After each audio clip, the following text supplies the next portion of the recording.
Salut Théo, merci de me recevoir dans mon propre format. J'adore le concept. Là, on se rend pas compte de tout ce que ça m'a coûté dans tous les sens du terme. Ouais. Et c'est aussi la raison pour laquelle on est dans un environnement aujourd'hui un petit peu différent. Donc, tu vois, interviewer les gens. Et j'apprends énormément sur ma personnalité, sur comment mener une interview, comment gérer aussi toutes ces caméras.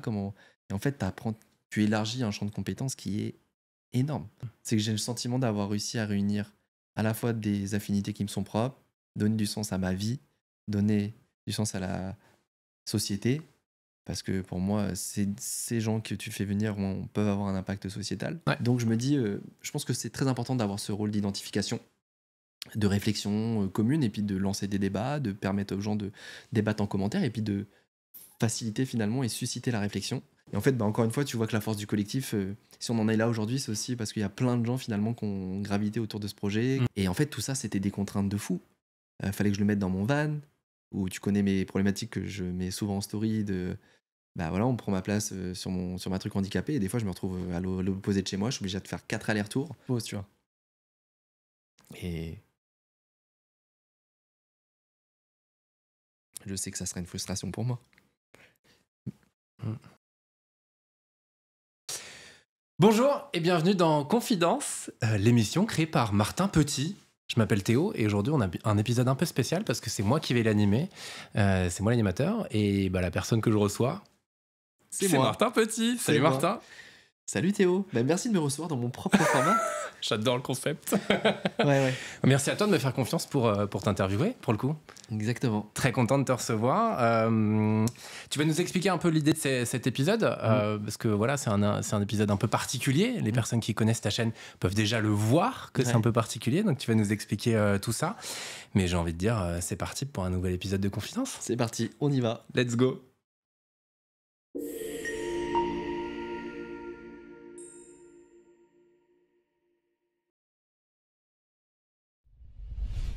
Ce contenu est réalisé en collaboration avec Coloplast dans le cadre du projet Confidence. Si vous êtes concerné par le sondage urinaire intermittent ou si vous connaissez quelqu'un qui l'est, j'ai une solution qui pourrait faciliter grandement votre quotidien. MemoSonde. Cette application a été pensée pour les utilisateurs dans la gestion de leur routine de soins, tout en améliorant leur qualité de vie. Grâce à MemoSonde, vous pouvez paramétrer des rappels discrets pour ne jamais oublier vos horaires de sondage. Vous pouvez aussi suivre votre routine avec un calendrier mictionnel. Ou vous pouvez noter les observations comme les volumes ou les éventuelles infections urinaires. Et pour aller plus loin, l'application propose une bibliothèque d'articles écrits par des experts pour répondre à toutes vos questions et mieux intégrer cette routine dans votre quotidien. Vous avez aussi la possibilité de partager vos données avec votre professionnel de santé pour un suivi optimisé. En bref, MemoSonde, c'est l'assistant parfait pour reprendre le contrôle sur votre vie intime en toute simplicité. Je vous invite à découvrir MemoSonde dès maintenant sur l'App Store ou sur le Google Play ou en visitant info.coloplast.fr/MemoSonde. Merci et je vous souhaite un bon visionnage. Martin, je vais te laisser te présenter pour les personnes qui ne te connaissent pas. Alors, s'ils sont sur ta chaîne, mais il y a peut-être des personnes qui nous rejoignent, donc dans ce cas-là, bienvenue à vous. Mais je te laisse quand même te présenter, nous expliquer un petit peu qui tu es. Alors, du coup, je m'appelle Martin Petit, j'ai 33 ans depuis peu. Ouais. Donc ça y est, ça commence un petit peu à piquer. Commence à faire. C'est l'âge du Christ. Ouais, exactement. On est en plein dans la trentaine. Alors, pour ceux qui ne me connaissent pas, je m'appelle Martin donc Petit, j'ai 33 ans, je vis sur Bordeaux depuis plusieurs années. Donc là, on le voit peut-être à la caméra, mais je suis en fauteuil roulant. J'ai eu un accident il y a environ 7 ans et demi maintenant que je suis en fauteuil. Et je suis créateur de contenu. Donc en fait, mon rôle, en tout cas le but et la mission de vie que je me donne un petit peu, c'est de partager mon témoignage pour interpeller des gens sur les difficultés que je peux rencontrer, moi en tant que personne en fauteuil roulant, et notamment des personnes qui vivent la même chose et dénoncer un petit peu les choses qui sont dénonçables. Je sais pas si on dit ça comme ça, mais en tout cas on le dira comme ça pour aujourd'hui. Et au-delà de ça, j'essaie aussi d'avoir un état d'esprit que j'ai envie de partager pour inciter les gens à aller de l'avant et peut-être à travers mon témoignage leur permettre de s'affranchir de leurs peurs, de leurs difficultés. Et effectivement, la vie n'est pas toujours immuable. Et j'en suis la preuve vivante, c'est que des fois, il y a des choses qui surgissent dans ta vie où tu t'y attends le moins. Et comment tu te reconstruis par rapport à ça. Alors, j'ai pas la prétention de dire que je vais aider les gens, mais par contre, peut-être que mon discours pourra faire écho. Et c'est en ça où je partage tout ça sur mon compte El Marticino sur Instagram principalement, et aussi au travers de cette chaîne. Et on va expliquer un petit peu pourquoi j'ai créé Confidence. Et justement, c'est un petit peu l'idée de ce format aujourd'hui. Carrément. Alors, tu m'as donné une trame, je vais pas faire que la suivre. C'est aussi ça, les confidences et d'échanger ensemble. Est-ce que tu peux nous dire, toi, à quel moment, donc tu l'as dit, il y a eu 7 ans et demi, tu as eu un accident qui t'a rendu en partie tétraplégique. Tu pourras, si ça te va, expliquer tout ça. Mais j'ai aussi envie de comprendre pourquoi tu as voulu partager du contenu, même si tu l'as un peu expliqué, mais qu'est-ce qui t'a donné envie de te dire, OK, bon, là, en fait, ce que je vais faire, c'est de partager du contenu pour essayer d'aider les gens, ce que tu fais pour le coup, mais... Alors, en fait, de manière... Enfin, partager du contenu, ça s'est fait de manière très spontanée pour moi. C'est vrai que j'ai l'habitude d'en parler maintenant parce que bon, on m'a peut-être vu dans des médias, dans des accomplissements que j'ai pu faire, on m'a vu des fois dans des émissions de télé, etc. Et c'est quelque chose qui revient très souvent et ce qui a été le cas pour moi et je pense de beaucoup de personnes aussi qui s'expriment, en tout cas de leurs mots et ma UX, c'est que quand j'étais en centre de rééducation, dans le contexte, je suis enfermé entre quatre murs, ce qui vient de m'arriver, c'est un fracas, c'est une perte de repère totale. Et c'est vrai que j'ai eu besoin d'exprimer des choses. Et très paradoxalement, j'avais beaucoup plus de facilité à l'écrire dans mon téléphone et à le partager peut-être à la vue de centaines ou de milliers de personnes que de l'exprimer frontalement aux gens qui pouvaient être autour de moi. Donc ça m'a permis déjà un petit peu de me décharger. C'était un vrai exutoire. Oui, ça a une vertu très thérapeutique en fait de partager ces choses-là. Donc il n'y avait pas de calcul initialement. Et ça a été formidablement bien accueilli par beaucoup de personnes. J'ai reçu un soutien qui était incommensurable. Ça m'a galvanisé de beaucoup d'énergie. Tu as eu cette volonté tout de suite. Certes, il y avait une chose en moi que je devais faire vivre qui était de je veux m'en sortir, mais je pense que l'énergie que les gens m'ont donnée m'a permis aussi de continuer à avoir cette démarche-là. Donc voilà, ça s'est fait de manière très spontanée. Et maintenant, ça fait. Enfin voilà, je me suis principalement fait connaître avec mon accident. Heureusement, malheureusement, je ne sais pas. Mais en tout cas, le fait d'avoir partagé tout ça m'a conduit à vivre tout ce que je vis actuellement. C'est devenu mon métier. Et toujours dans une volonté de faire le bien et de faire des choses qui, peut-être, peuvent faire bouger les choses avec beaucoup l'humilité. Enfin, avec l'humilité que je me dois d'avoir. Ouais. Tu dis que c'est devenu ton métier. À partir de quand tu t'es dit ça? À partir du moment où j'ai gagné de l'argent avec, à partir du moment où j'ai dû aussi comprendre l'écosystème dans lequel j'évoluais pour pouvoir gagner ma croûte, pour aussi avoir un contenu plus professionnel. Donc ça passe par du matériel, on pourra aussi en parler. Carrément. Là, on ne se rend pas compte de tout ce que ça m'a coûté dans tous les sens du terme. Ouais. Et c'est aussi la raison pour laquelle on est dans un environnement aujourd'hui un petit peu différent. Je tease un peu. C'est le watch time. Mais voilà, j'ai eu beaucoup de contraintes et à la fois, je voulais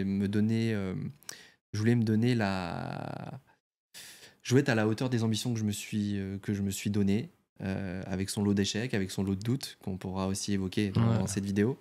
Mais c'était important pour moi de m'équiper et de faire les choses et d'être dans l'action. Parce que sans être dans l'action, on est dans trop de réflexion, et si on est dans trop de réflexion, on n'avance jamais. Donc j'ai fait des paris risqués, j'ai fait des prêts à la banque, etc. Pareil, on pourra rentrer un petit peu dans du détail après. Pour pouvoir m'acheter tout ce matériel, j'ai fait des erreurs, j'ai perdu de l'argent. Mais en fait, je me dis toujours que j'investis sur moi et que ces erreurs, déjà, ça m'évitera de les refaire.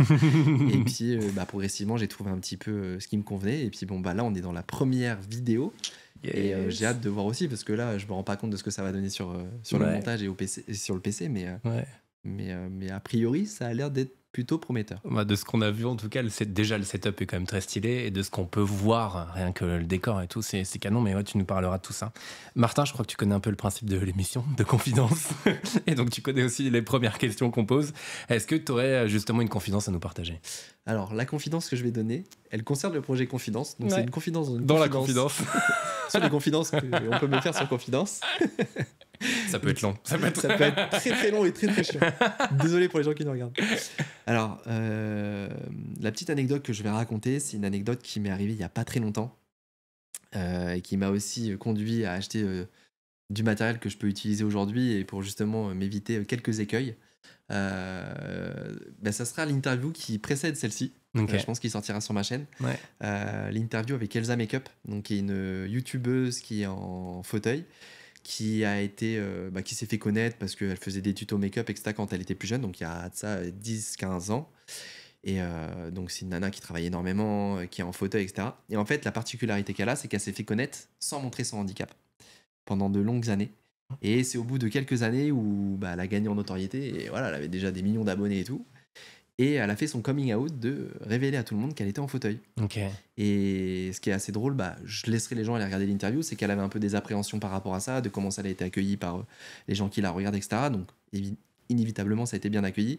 Mais c'est une jeune femme qui, je pense, a manqué de réponses à des moments dans sa vie où elle en avait besoin, ou en tout cas des gens à qui elle pouvait s'identifier. Et donc oui, Elsa a mis des années avant de révéler ça un petit peu à tout le monde. Et donc sur l'interview où on parle de tout ça, que je vous invite du coup à regarder, Vivement aller regarder. C'est l'interview qui précède. Ouais. Tout à l'heure, je mettrai les liens, etc. en description. Et puis à la fin de la vidéo, je pense que je redirigerai sur cette vidéo-là. Et en fait, il faut savoir qu'on était en train de tourner. Donc avec toute la contrainte que ça suppose, déplacer le matériel, etc. Donc pareil, on va revenir un petit peu dessus parce que ça, c'était vraiment challengeant pour moi. Parce qu'on se rend pas compte, là, quand on voit comme ça, on se dit c'est facile, mais en fait, c'est son lot de galère quand même. Et on est en train de filmer avec Elsa, on fait l'interview, etc. Et il y a un moment, mon chef op, donc Kev, qui m'assiste. Qu'on salue. Qui m'assiste pour les tournages, etc., d'être derrière les caméras, changer les batteries, s'assurer que le son est bon, etc. Eh bien, il s'avère qu'il change la batterie. Et au moment de changer la batterie, quand il a éteint sur la caméra, en fait, ça n'a pas eu le temps d'enregistrer. Il y a un petit temps de latence où le moment où tu coupes l'enregistrement et le moment où ça s'enregistre sur la carte SD. Et en fait, il a coupé, il a changé la batterie tout de suite. Et en fait, le fichier a été corrompu et il ne pouvait pas se mettre sur... Oh, wow. Ouais, galère de ouf. Et là, je me dis, en fait, on a perdu... en plus, c'était la caméra principale, c'était celle d'Elsa, où c'était dirigé vers elle. En fait, on perd tout le rush de quasiment 45, 1 heure d'interview. Oh punaise. Ah ouais, et là, ça fait mal. Là, je me dis, putain, fais chier, tu vois, parce que moi, je sais ce que ça me coûte en énergie, en temps et tout, et même en argent de créer une vidéo. Parce qu'en dépit des apparences, ça coûte de l'argent. Et là, en fait, la petite anecdote qui est incroyable, c'est que donc il y a une appellation qui s'appelle le format RSV, donc c'est le fichier corrompu, et je regarde sur internet, j'arrive pas trop à trouver d'infos machin, et je vais sur un site de freelance qui s'appelle Fiverr, je crois. Ok, ouais. Et je mets RSV dans la barre de recherche et je vois fix corrompu format je sais pas quoi. Je vois un mec au Pakistan qui est capable de réparer les trucs. Je lui envoie un message et il me dit RSV c'est récupérable, et ça coûtait 50 balles, tu vois, de récupérer le rush. J'ai dit, écoute, au pire, je perds 50 €, j'y vais, on verra bien, tu vois. Donc, fichier qui pèse 40 gigas, tu vois. 30 gigas, donc le truc était bien lourd. Je lui envoie via Dropbox, machin, en galère et tout. Il arrive à récupérer le fichier. Il me dit, non, mais t'inquiète, ça va le faire et tout. Et à la fois, j'avais de l'espoir et à la fois, j'avais une appréhension de dingue. Et en fait, le gars, il me renvoie la vidéo. La vidéo, elle est nickel. Donc, il a réussi à me redonner le format... comme si initial quoi, initial, et en fait j'ai pu récupérer la vidéo, donc j'ai pas encore fait le montage de la vidéo d'ailleurs à l'heure au moment où je vous parle, donc normalement ça devrait le faire, mais en tout cas j'ai pu récupérer ce fichier et du coup ça m'a sauvé mon interview. Et bref, j'ai envoyé, je te dis, à un gars au Pakistan via internet mon gros fichier et tout, il a réussi à le récupérer. C'est dingue, et ça fait partie du coup des nombreuses contraintes que j'ai pu avoir, et du coup du lot de problématiques que j'ai pu rencontrer et qui ne se réitéreront pas, parce que quand tu as fait l'erreur une fois... En général, tu la fais pas 2 fois. Voilà, exactement. C'est préférable. Donc, en tout cas, c'est de l'apprentissage, et c'est ça qui est très cool dans cette démarche. Carrément. Ce projet Confidence, d'où t'es venue l'idée ?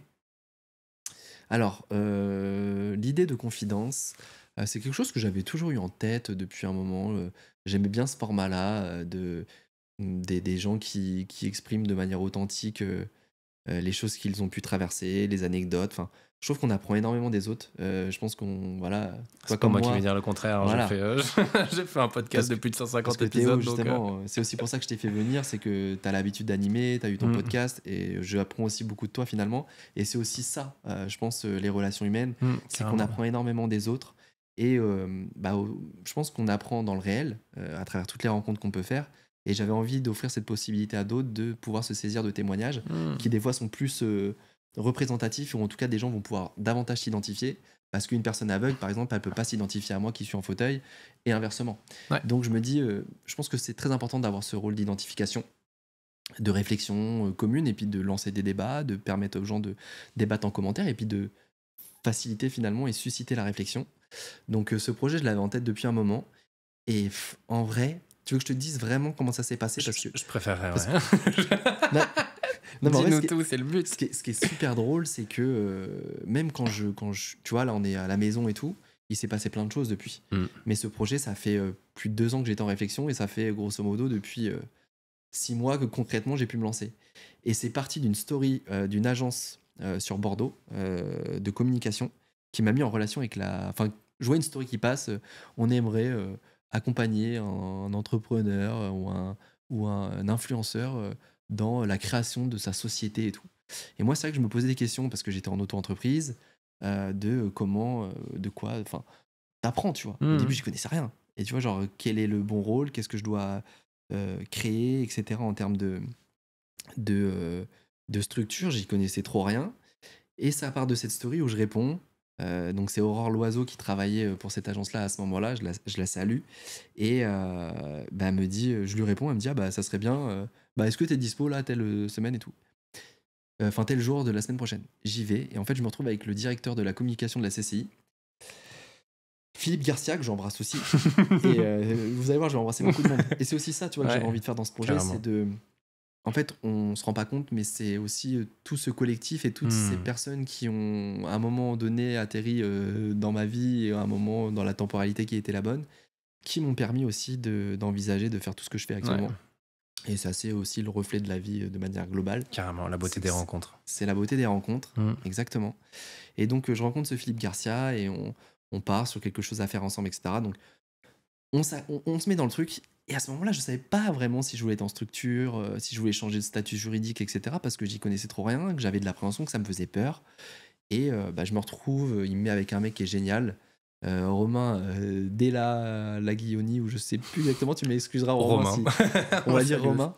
Mais Romain, du coup, un mec génial à la SCI qui me drive un petit peu, qui m'explique un petit peu les différents types de structures. Il me parle de prévisionnel, il me parle des aides auxquelles j'ai droit. D'ailleurs, certaines où on pourra en parler aussi, où je devais pouvoir y prétendre et finalement, j'ai pas pu y prétendre. Et d'autres à laquelle j'ai pu prétendre et qui m'a grandement aidé sur la fin d'année parce que ça faisait un moment que je m'étais pas versé d'argent et de salaire. Donc voilà, hein, avec tout ce que ça implique, où il faut un petit peu serrer la ceinture. C'est un bien grand mot, parce que voilà, je pense que j'avais suffisamment de ressources pour vivre convenablement, et puis je suis pas quelqu'un de dépensier ou quelque chose d'ostentatoire, etc. Et bref, je me retrouve donc avec ce Romain qui m'aide grandement. Et du coup, donc à ce moment-là, je me retrouve avec, pareil, dans le même temps, avec mon expert comptable, Pierre-Emmanuel, qui me met que je fais rentrer un petit peu dans la boucle. Et puis finalement, on fait un truc tous les trois. Et la synergie et l'émulation des compétences de chacun fait qu'on opte pour un statut juridique que j'ai adopté aujourd'hui, donc qui est la SARL, donc EURL parce que je suis tout seul. Et avec tout ce que ça implique. Et c'est vrai que je me suis senti tout de suite en confiance, non seulement avec mon expert comptable qui est un ami, Romain avec qui j'avais une pleine confiance, ou même toi, Pierre-Emmanuel, me disait il est bien ce gars-là parce que bah, toi, lui, il n'est pas expert comptable et il avait quand même un champ de connaissances qui était important. Donc j'invite aussi tu vois, les entrepreneurs ou les gens qui se posent des questions à aller toquer à ces portes-là et aller se saisir de ces gens-là qui peuvent apporter des informations qui sont essentielles. Et donc, de fil en aiguille, se crée ce projet, etc. Et donc, je me retrouve, mec, à faire un prêt à la banque pour pouvoir acheter du matériel. Donc, pareil, c'est pas rien. Je fais un prêt sur 5 ans pour m'allouer une petite enveloppe budgétaire. Et de combien pour le coup? Parce que donc là, il y a trop. Enfin, après, t'as pris du matériel au fur et à mesure, mais tu commences avec quoi dans l'idée? Bah, dans l'idée, c'était à la fois un pari et à la fois, je suis pas une boîte de prod, tu vois. Mais j'aime le travail bien fait. Et pour du travail bien fait, bah, j'aime aussi le matériel qui va avec. Et je voulais me décharger de plein de contraintes. Donc j'ai acheté les câbles qui vont bien. Je me suis trompé d'ailleurs un petit peu au début. Je vais pas dire tous les détails parce que sinon ça va être très long. Je sais pas combien de temps on est là. Mais je sens que déjà on est déjà à 20 minutes à peu près. Et toi, je sens qu'on parle déjà beaucoup. Donc il faut que j'écourte un peu le truc. Mais ouais, j'ai acheté des mauvaises cams, en tout cas où j'avais les capteurs qui chauffaient, etc. au début. Donc c'était très contraignant parce que ça coupait en pleine interview. Ça, c'est des choses qu'on n'a pas vues aussi. Mais ça fait partie des erreurs, de l'apprentissage que tu fais. Quoi. Si tu l'as jamais fait, tu peux pas savoir. Donc, exactement. Et moi qui avais un petit champ de connaissances quand même dans ce milieu-là d'audio production, c'est un bien grand mot pour englober plein de choses, mais voilà, j'ai toujours été appétent et j'ai eu de l'affinité pour la photo, la vidéo, etc. Et je pensais que ça allait suffire. que nini. Que nenni, foutaise. Je me retrouve avec ces cams qui coupent en pleine interview, je me suis retrouvé avec des galères et tout. Et je pense que d'ailleurs, Kev, ce qui a été très intéressant, c'est qu'il a filmé tous ses backstage, tous ces offs qu'on a rencontrés, toutes ces contraintes qu'on a rencontrées. Et je pense qu'il en fera un documentaire. Qui seront à dispo sur sa chaîne ou sur une grosse plateforme de distribution et de streaming qui sera intéressé par le projet. On vous salue là aussi si jamais vous passez par ici. Bon, je pense pas que c'est avec mes centaines de vues qu'on va toucher des vues. Non, bon, c'est jamais. Hein, mais c'est jamais. Les 100 bonnes personnes, il en suffit d'une seule. Exactement. Et en vrai, on a de l'or parce que on se rend pas compte, mais ça a été que ça du début à la fin. Et c'est ça aussi l'entrepreneuriat, c'est pas que la qualité du truc qu'on a essayé d'optimiser et d'avoir in fine, c'est qu'on a rencontré plein de difficultés. Et donc je me retrouve avec ces cams qui marchent pas, je me retrouve avec des problèmes de son, je me retrouve avec ce fichier là dernièrement. Alors pourtant on en avait fait des interviews, on en avait déjà fait une quinzaine, donc tu vois on était un peu rodés. Bon. Mais c'était une vraie contrainte. Et c'est vrai qu'à ce moment-là, donc je me retrouve de fil en aiguille à créer ce projet. Je suis dans l'action, je sais pas où je vais. Et pareil, anecdote, à 3 semaines de ma première interview où j'avais acheté le matériel, donc je le dis, ça m'a coûté environ 10 000 euros hors taxe. Parce que j'ai eu ces problèmes où j'ai dû revendre des caméras, j'ai dû revendre des lights parce que c'était pas les bonnes, ça convenait pas, etc. Et puis avec la contrainte aussi de l'espace, etc. Et donc voilà, ça m'a coûté grosso modo 10 000 euros, plus la production de payer les personnes avec qui j'ai bossé, donc que ce soit le montage, que ce soit le cadreur, que ce soit des gens à qui j'ai fait appel pour notamment tu vois, faire ce petit setup, etc. Et tout ça, ça vaut de l'argent. Et puis pareil, mes interviewés, enfin mes invités, pardon, moi je mets un point d'ancrage, enfin je mets un point de, comment on dit ? Ça dépend de ce que tu veux dire après, mais on est pas mal, le point, point d'orgue, peut-être. Ouais, c'est ça. Ouais. Je mets un point d'orgue à effectivement que ça coûte rien à mes invités de les faire venir. Et vu qu'il y en a dont les profils sont intéressants à mon sens, et certainement aussi pour les gens qui nous regardent, de comment dirais-je, de payer leur déplacement, donc que ce soit le billet de train, Paris et Bordeaux, alors ça se fait bien, mais ça coûte un peu. Ça coûte un peu, Et du coup, je me retrouve à payer les billets de train, forcément je paye les cafés, j'ai envie de payer la bouffe quand ils viennent, etc. Parce que déjà ils font le déplacement pour moi et c'est normal, quand bien même j'ai mes petites ressources du départ, mon petit capital à moi, parce que c'était ça aussi, il y a eu la partie capitale d'avoir de l'argent pour payer le matériel, mais il fallait aussi de la trésorerie pour pouvoir payer toutes ces choses-là, pour moi payer aussi un petit resto un peu à tout le monde de temps en temps. Clairement. Parce que ça fait partie du côté pro, et puis voilà, c'est important pour moi aussi que mes invités se sentent bien pour être dans la confidence et justement pour être plus confort, pour que ces gens-là me donnent toute la sève qui les habite et les choses qu'ils ont envie de nous partager. Et pour ça, voilà, ça me tient à cœur de mettre les gens dans la meilleure posture pour qu'ils puissent témoigner, parce qu'il y en a peut-être qui ont moins l'habitude que d'autres. Donc c'était important. Ouais, donc non, on comprend qu'en gros, c'est vraiment un projet entrepreneurial que tu mènes avec l'idée en créant une boîte, tu as l'URL, tu investis de l'argent, du temps, c'est vraiment un vrai projet d'entrepreneur que tu mets en place pour faire ces interviews.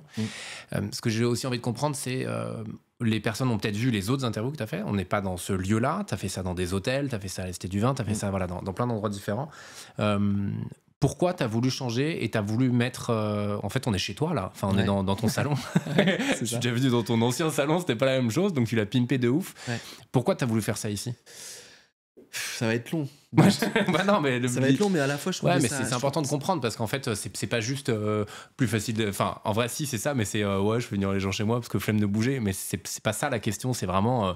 en fait, c'est beaucoup plus pratique pour toi de faire ça ici. Ouais, en fait, je vais essayer de tout résumer, de tout expliquer, et c'est aussi pour ça que j'ai décidé de faire cette vidéo, d'être un peu le premier invité de mon format.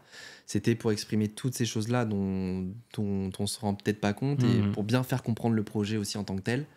Donc oui, c'était aussi, tu vois, l'idée de faire cette première vidéo, c'était de témoigner tout ça, mais c'était aussi, ça s'est fait de manière très spontanée entre nous deux, je t'ai proposé, t'as l'habitude d'animer, etc. Et bah, c'est un peu une phase de test parce que là, c'est la première fois que je teste aussi, entre guillemets, sans cadreur derrière. Mhm. Avec toi, c'était de voir aussi ce que ça allait donner en termes d'environnement, si ça rend bien, etc. au niveau de la qualité. Mhm. Donc pour le moment, je me rends pas trop compte parce que là, on est en train de tourner. Donc ça sera au montage que je me rendrai compte un petit peu de tout Surprise. ça. Ouais. Surprise! Mais l'idée, c'était aussi, voilà, de manière très authentique et de vous le dire de manière très transparente, c'était un peu une vidéo test, à la fois pour parler de ça et à la fois pour tester le matériel entre nous, voir ce que ça donne, la qualité, si ça va bien, s'il y a des choses qu'il faut que j'améliore, etc. S'il faut changer de caméra qui est en train de flamber. Ouais. Donc voilà, donc c'était important pour moi de faire tout ça. Et alors, pour répondre à ta question, alors déjà, j'ai envie de remercier plusieurs personnes. J'en ai déjà cité quelques-unes. J'ai envie de remercier effectivement la Cité du Vin, qui ont été les 2 dernières vidéos que j'ai faites sur ma chaîne, donc dans un lieu différent de celui que j'avais initialement, qui m'ont mis à disposition les lieux. Donc c'est aussi ça qui est cool d'avoir un carnet d'adresses. Shiraz, si tu nous regardes, je la remercie infiniment parce que bah, à ce moment-là, j'avais pas de disponibilité à l'hôtel et bah, fallait que j'ai un lieu pour pouvoir faire mes tournages et qu'à ce moment-là, je pouvais pas le faire à la maison. Et évidemment, donc je remercie la Cité du Vin et évidemment, je remercie le Mondrian, Bordeaux-les Carmes, sans qui bah, ce projet n'aurait certainement pas vu le jour parce qu'à la base, j'avais pas du tout cette idée de faire ça à la maison, que dans l'action et la volonté de créer ces interviews, il fallait trouver un lieu. Et voilà, de rencontre en rencontre, d'événement en événement, j'ai rencontré donc Mathilde, qui est à la communication et au marketing au Mondrian. Je lui ai parlé du projet, elle m'a dit je trouve ça très cool, j'ai envie de t'aider. Et bah, tu fais ça, chez nous, à l'hôtel. Donc l'hôtel en plus c'est super cool, hôtel 5 étoiles, qui est très joli.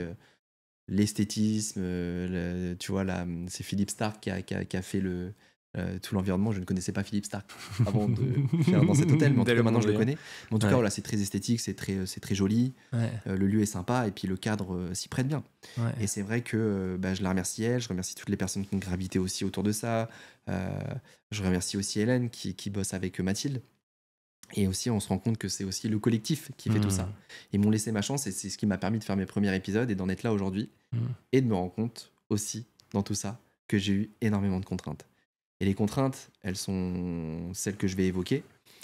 Bah là, on s'imagine pas. Je pense que je montrerai avec mon téléphone tout à l'heure un petit peu le setup. Ouais. Mais bah, il faut déplacer le matériel. Et c'était la contrainte numéro 1 pour moi, qui suis en fauteuil roulant, qui suis tétraplégique, qui n'ai pas l'usage des doigts. Et il fallait que j'emmène mes trépieds, mes caméras, ma valise où j'avais tout mon matériel, le son. Il fallait que je gère en plus de ça toute la production, faire venir les personnes qui vont m'assister ce jour-là, voir avec les dispositions de l'hôtel, qui ne pouvaient pas toujours me mettre en temps et en heure au moment où j'en avais besoin. Donc toi, ça faisait beaucoup de contraintes, de choses à gérer. Faire venir les invités, payer les billets de train, s'assurer qu'ils soient bien, pour qu'ils soient épanouis et en tout cas que leur charge mentale soit moindre pour qu'ils puissent me donner ce qu'ils me donnent à travers leurs témoignages. Et en fait, tout ça, c'était des contraintes de fou. Fallait que je le mette dans mon van, où tu connais mes problématiques que je mets souvent en story de... Bah voilà, on prend ma place sur ma truc handicapé et des fois, je me retrouve à l'opposé de chez moi. Je suis obligé de faire 4 allers-retours pour prendre mes lumières, mes valises, mes softbox. Enfin voilà, c'était une contrainte de ouf. En plus d'être en fauteuil. Donc déjà, c'est contraignant pour quelqu'un qui est sur ses 2 jambes. Et moi, j'ai en plus la charge mentale du projet. Ouais, tu bah vois. oui, c'est clair. Et en plus de la structure que j'ai adoptée, la compta, le machin, le truc. Et en fait, on s'imagine pas, mais mentalement, c'est épuisant. En plus des sollicitations et de tout le reste à côté. Et c'est vrai que bah, de fil en aiguille, toutes ces contraintes m'ont amené à m'en plaindre de manière légitime. Et j'appelle donc une très bonne amie à moi, Julie BG, à qui je fais un gros bisou. Parce que c'est aussi grâce à elle si on est là aujourd'hui. En tout cas, c'est elle qui a initié... Qui a planté cette petite graine dans ta tête. Qui a planté cette petite graine dans ma tête. Et en fait, Julie, je l'appelle et je lui dis, je suis fatigué, c'est compliqué pour moi, est-ce que je vais réussir, est-ce que machin. Enfin, tu vois, genre vraiment une période de doute. Et d'ailleurs, l'anecdote que je voulais te donner tout à l'heure, sur la première interview que j'ai faite à l'hôtel, au Mondrian, j'étais évidemment plein d'énergie. Et je me souviens, une semaine avant, je me dis, putain, mec, t'as fait un emprunt à la banque, t'es en train de faire une grosse connerie. J'étais dans mon lit, mec, en PLS. Et ça, c'est des choses qu'on voit pas. Et je suis dans mon lit sous ma couette. Je me dis, mec, t'es en train de faire la plus grosse erreur. Tu vas perdre de l'argent. Qu'est-ce que tu fais? Puis tu vas pas y arriver. Puis t'as jamais interviewé. Puis ça sert à quoi de faire ça? Le doute de ouf qui arrive de et toutes là, parts. toutes ces questions qui qui t'assassine, qui arrive dans ta tête. Et là, tu te dis, c'est un trop plein, j'arrive pas, tu vois. Et en fait, une semaine avant, mec, je me dis, je vais jamais le faire. Mais non, en fait, il y a tellement de gens qui sont engagés autour de moi, j'ai pas le choix. L'action. Ouais. Et je fais mes trucs, on se tape des bourdes, on se tape des merdes, on se tape que des galères. Et j'y vais quand même, tu vois. Et c'est pas de dire je suis le plus fort, etc. Mais Non, c'est mais pas un il y long a fleuve une tranquille. persévérance dans ce que tu as fait aussi qui est quand même Et la persévérance. présente, quoi. Et tu vois, même avant de faire cette première interview, je savais pas ce que ça allait donner en termes de setup, etc. Donc là, j'ai mis un peu les maximum de chances de mon côté avec le bon matériel, un peu plus optimisé, etc. Et donc pour revenir à Julie, je lui parle de tous ces doutes-là, notamment ceux-là que j'ai même eu et que j'ai eu tout le long et que j'ai encore aujourd'hui, tu vois. Et elle me dit, mais pourquoi tu fais pas ça chez toi? Mais je dis, mais Julie, tu veux que je fasse ça comment? Tu vois, mon appartement, il n'était pas du tout agencé de la même manière. Et je pensais pas qu'on pouvait l'agencer comme ça l'est aujourd'hui. Donc, elle plante cette idée dans ma tête. Je me souviens, j'étais juste là-bas, en train de lui passer un coup de téléphone. Et en fait, il faut savoir que là où il y a le macramé, il y avait ma télé. Ces fauteuils-là, je les avais pas. J'avais le canapé qui était donc en face de la télé, juste ici. J'avais une petite console qui me permettait de faire office de table pour pouvoir manger, etc., qui était derrière mon canapé. Et puis j'avais cette partie là-bas qui était un peu en bordel, bureau, c'était un peu la galère. Donc elle plante cette petite graine dans ma tête et en fait, sans trop de conviction, le jour même, j'envoie un message à une amie à moi, Charlène, la petite déco. Et vous allez bien comprendre pourquoi la petite déco. Je lui envoie un message sans trop de conviction, je lui dis écoute, voilà, je réfléchis à l'idée éventuellement de faire ça à la maison, mais je vois pas trop comment c'est faisable. Je lui envoie un message en fin de journée, alors que vraiment j'ai hésité à lui envoyer le message. Je lui dis ça sert à rien, vas-y, reste comme t'es, trouve un autre lieu, machin, tu vois. Puis je lui envoie un message. Et elle me dit bah écoute, je trouve ça très cool et tout, hein, très enjoué. Demain je vais à Ikea, si tu veux je passe, parce que Ikea c'est à côté de chez moi. Donc elle vient le lendemain matin, elle vient, on papote pendant 2 heures, c'est une nana qui est très très cool, qui est très gentille, qui est très avenante, enfin voilà, qui a en plus de ça, je pense, au fond comme beaucoup de personnes, l'envie de m'aider. Et pour ça, j'ai beaucoup de reconnaissance de tous ces gens qui me tendent la main. Ça me fait penser au film Astérix Obélix. Si je devais résumer ma vie aujourd'hui avec vous, je dirais que c'est d'abord des rencontres, des gens qui m'ont tendu la main. Tu vois. C'est exactement ça. Et en fait, elle vient le lendemain matin, on discute pendant 2 heures, et puis elle prend les mesures, machin, truc. Puis tu vois, genre, je sens dans la conversation qu'on a, je me dis, je le sens pas, tu vois. Genre, on réfléchit, je me dis, on n'arrive pas à trouver un compromis, à se l'imaginer. Elle dit, écoute, je reviens vers toi dans quelques jours, une semaine, là j'ai un peu de taf et tout. Et elle revient une semaine après. Et elle me dit voilà la proposition. Et elle travaille super bien, elle me fait un plan 3D, machin. Elle t'explique avec la vidéo comment, pourquoi, que ceci du comment. Elle te fait un petit PDF avec toutes les explicatifs, les couleurs et tout. Elle est géniale. Franchement, elle travaille trop bien. Et s'il y a des gens qui veulent refaire la déco chez eux, c'est la personne qu'il faut aller voir, vraiment, tu vois. Et donc Charlène, elle m'envoie ce truc-là. Et je me dis c'est génial. C'est trop bien. Et en fait, bah, l'idée, parce que je lui ai exprimé mes besoins, mes nécessités aussi, mes volontés. Et ma première volonté, c'était d'avoir, quelque chose où je peux recevoir chez moi. 2, évidemment, d'avoir un environnement qui est fonctionnel parce que je suis en fauteuil roulant et j'ai besoin de vivre au quotidien dans mon appartement. Préférable. Et donc, voilà, c'était la dualité de ces deux choses à honorer. Je dois avoir à la fois un appartement fonctionnel, à la fois un appartement où je peux avoir un lieu qui s'y prête pour soit un petit peu sympa pour faire mes interviews. Donc c'était pas une mince affaire. Donc elle me fait cette proposition avec les 2 canapés qui communiquent, qui en plus de ça sont modulables, donc je peux les mettre en canapé quand je suis pas en interview, etc. Et je trouve ça génial. Et là on part sur 2-3 mois de travaux. Et ça aussi c'est mes contraintes, c'est que du fait de ma tétraplégie, je pouvais pas avancer tout seul. Donc ça a été un petit peu au compte-gouttes entre mes auxiliaires de vie qui m'ont aidé à monter les meubles, à peindre, à toi aussi Théo et Marvin, Kevin, les copains qui viennent donner un coup de main, voilà, Pierre-Nicolas aussi qui sont venus m'aider pour la peinture. Et donc oui, donc je me retrouve avec toutes ces personnes qui m'aident. Et oui, j'envoie un message aussi sur un groupe de mes voisins du quartier. En mode, voilà, j'ai besoin de peindre ça, j'ai besoin d'installer les étagères, est-ce qu'il y a des gens qui peuvent... Et en fait, il y a des gens qui sont venus m'aider, toi, et je trouve ça très chouette. Et en fait, encore une fois, tu vois que la force du collectif, si on en est là aujourd'hui, c'est aussi parce qu'il y a plein de gens finalement qui ont gravité autour de ce projet, qui ont Des fois, ne serait-ce qu'une petite action, mettre des vis, déplacer le macramé, C'est clair. les lumières, les installer. Voilà, donc tous ces gens-là, je les remercie infiniment. Je remercie aussi infiniment mes auxiliaires qui sont incroyables parce que, bah, tu vois, m'ont aidé à peindre, m'ont aidé à faire des choses qui sortent un petit peu du cadre du ménage et de la cuisine. Et enfin, c'est trop, trop bien, tu vois, genre, humainement, c'est incroyable. Puis je pense que ça me remet un peu les pieds sur terre, ça m'apprend aussi l'humilité.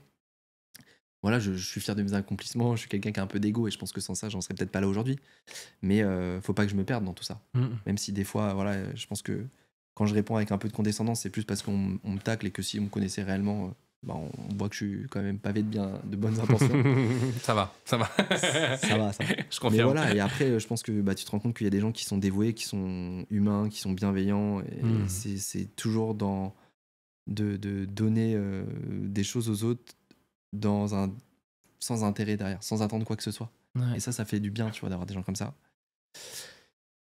Et bref, et du coup, voilà, ces travaux se font au fur et à mesure. Forcément, moi, c'est quelque chose, certainement, ça m'aurait pris moins d'une semaine à faire tout seul si j'avais été sur mes deux jambes. Donc, toi, il fallait aussi dealer avec cette frustration. Mais finalement, je suis très content du résultat. Et puis, c'est comme quoi, ça peut prendre du temps. Mais finalement, bah, on en est là aujourd'hui. Et puis, ça va certainement s'améliorer. Il y a des choses qui vont évoluer. Et tu vois, ce qui est drôle, c'est que bah, je pars de l'hôtel, donc du Mondrian, que je remercie infiniment. Je pars de l'hôtel. Je me retrouve un petit peu à la Cité du Vin, temporairement, qui me dépanne. Et bah, dans cet entrebâillement-là, j'étais en train de faire mes travaux pour pouvoir faire cette première interview à la maison et qui sera dans la continuité de ce que j'ai envie de faire avec les prochains invités donc, qui viendront à la maison. Et donc, dans l'idée, c'est qu'effectivement, je n'ai plus à déplacer le matériel parce qu'il est directement sur place. J'ai tout le matériel qu'il faut. J'ai acheté des nouveaux micros pour avoir un son qui est optimal. J'ai acheté une platine de son qui me permet d'avoir un son qui est travaillé en amont, donc qui me permet aussi de ne pas avoir à passer par quelqu'un, par un ingé son, par retravailler sur un logiciel de montage. En fait, à partir de la matière directe brute, je peux aussi gagner et optimiser mon temps. Ouais. Et c'était aussi ça, tout l'enjeu, pour moi, au vu de mes contraintes physiques. Entre voilà, c'est énergivore et chronophage pour toutes les tâches déjà du quotidien, c'était d'optimiser au maximum pour que bah, je suis aussi dans la persévérance, et la persévérance bah, des fois elle est un peu entachée parce que bah, tu douilles un peu sur toutes les contraintes et qu'à la fin tu te dis est-ce que le jeu en vaut la chandelle, tu vois. Ouais. Donc voilà, les personnes que j'ai envie de remercier, c'est donc ces gens-là. J'ai envie de remercier évidemment APF France Handicap aussi qui a été un des partenaires majeurs qui me permettait d'avoir de la ressource, qu'on se le dise, financière, pour bah, avoir une petite enveloppe pour pouvoir payer du matériel et envisager ces choses-là, tout ce qu'il faut mettre en place. Tu vois, moi je me suis pas payé, ça fait depuis mars. Ok. On est en février. Ouais. Et là, ça ça y fait est, un an. ça y est, tu vois, genre là, je parlais aussi des subventions auxquelles j'ai pu prétendre et d'autres auxquelles j'ai pas pu prétendre. Mais voilà, là, je pense qu'avec mon expert comptable, on a défini un plan où je vais pouvoir me verser un salaire pour envisager un petit peu aussi bah, de pouvoir vivre. Donc, je remercie infiniment APF France Handicap. Pareil, je mettrai le lien en description. C'est une association qui œuvre pour les handicapés, qui ont été d'ailleurs, pour la petite anecdote, une des premières assos qui, quand j'étais en réanimation, ont aidé ma famille pour leur donner des informations, pour leur dire vers qui se tourner, etc., notamment au niveau des mutuelles, parce qu'il faut savoir qu'avant, 2 jours avant mon accident, 2 jours après mon accident, ma mutuelle, qui était encore d'actualité suite au travail que j'avais eu précédemment dans ma vie quand je travaillais chez Darty, ben, ma mutuelle s'est arrêtée. Et en fait, fallait vite en retrouver une, Ah bah ouais. parce que j'étais en réa et tout, donc voilà, Ouais. les frais de santé, etc. Et donc voilà, je les remercie déjà pour ça infiniment, parce qu'ils ont aidé ma famille, et parce que je pense qu'ils œuvrent aussi pour tous les gens en tout cas, que j'ai rencontrés qui travaillent pour cette entité-là au maximum pour que les choses avancent pour la cause. Voilà, après... Enfin, voilà, je trouve ça important de les remercier. Et puis là, dernièrement, il y a aussi un nouveau partenaire qui va aussi m'aider, qui est Coloplast. Donc Coloplast, c'est un groupe qui œuvre pour aider dans l'intimité des personnes qui ont des pathologies similaires à la mienne, que ce soit pour du sondage, pour des problèmes divers et variés. Parce que voilà, on est en fauteuil, mais on a aussi des troubles qui y sont associés, donc des troubles vésico-sphinctériens, et puis en fonction des pathologies, chacun est forcément impacté. Et voilà, ils vont devenir partenaires un peu majeurs de ce format, et je les remercie aussi infiniment parce que c'est aussi grâce à ces gens-là que je peux aller plus loin et dans la volonté de ce que j'ai envie de transmettre. Donc, on va pouvoir aussi en parler. Parce que l'on parle de moi, mais l'idée de ce projet, c'est aussi de faire parler des autres. Ouais, carrément. C'était l'idée de cet épisode, c'était aussi de mieux te connaître et comprendre le projet. Et c'est très cool. Et ce qui est chouette aussi, c'est vraiment, enfin, dans ce que tu dis, et tu disais ça tout à l'heure un petit peu, mais en fait, c'est du test and learn que tu fais. Enfin, tu vois, moi, je parle souvent de ça aussi. Enfin, en tant qu'entrepreneur, tu testes et t'apprends, quoi. Et toi, au début, c'était peut-être pas parfait ce que tu as fait, mais tu y allais aussi pour comprendre et pour apprendre sur le moment. Exactement. Et c'est une façon de dire, en fait, même aux gens qui nous regardent, qui nous écoutent, allez-y, quoi. Enfin, quand tu as une idée, quand tu as un projet, faites un premier pas. Ouais, ce sera pas parfait, mais au moins vous aurez avancé. Et c'est vraiment ce que tu as fait. Et c'est pour ça, au fur et à mesure, tu t'améliores. Tu fais en fonction du budget aussi que tu as pour améliorer petit à petit, tu vois. Des fois, il faut savoir doser entre l'ambition que j'ai, l'argent que j'ai. Ouais. Tu vois Malheureusement, souvent, il y a le petit gap entre les deux. Voilà. Mais, et puis la part de risque. Ouais, complètement. Et tu vois, là, il va falloir certainement que je change encore la caméra. Bon, après, s'il n'y a que ça, je pense que. Mais tu commences à être bien, là. Tu commences à être bien. On est bien. Et tu vois, genre une des contraintes, par exemple.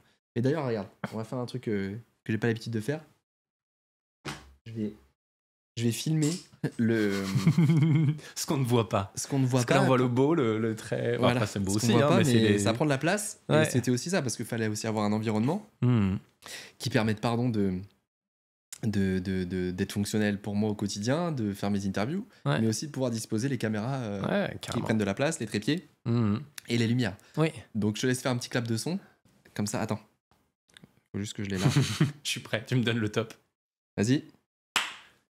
Donc attends, je vais faire ça. Et je vais juste filmer en grand angle, tiens. Comme ça, on fait du POV. Donc là, il y a mon micro.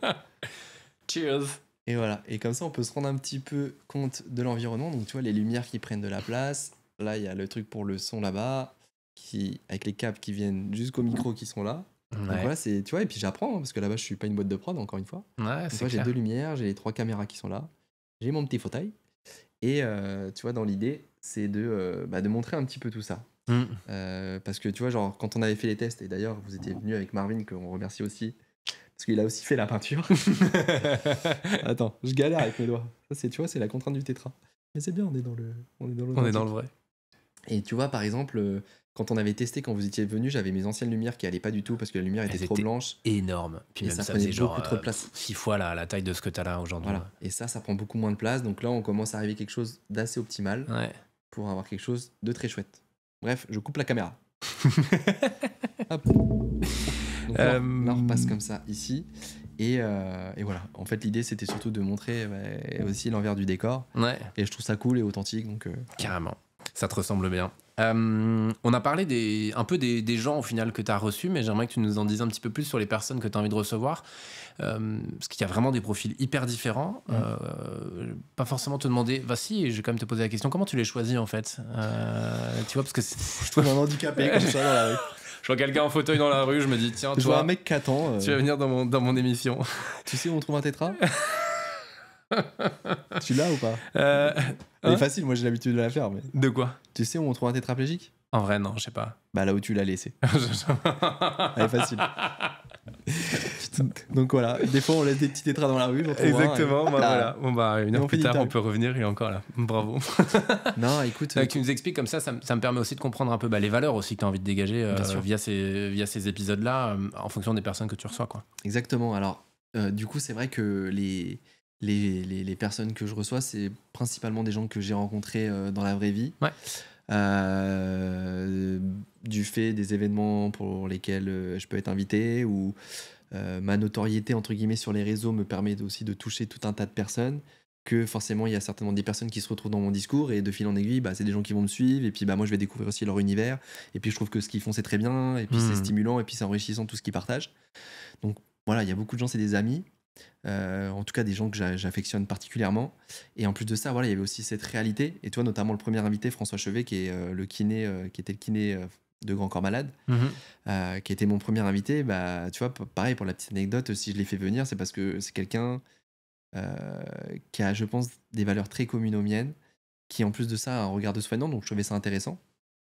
Et en fait, je sais pas, de faire venir François au tout début, d'avoir un adulte qui vienne, qui soit compréhensif et tout, qui connaissent aussi la tétraplégie, et qui se rendent compte.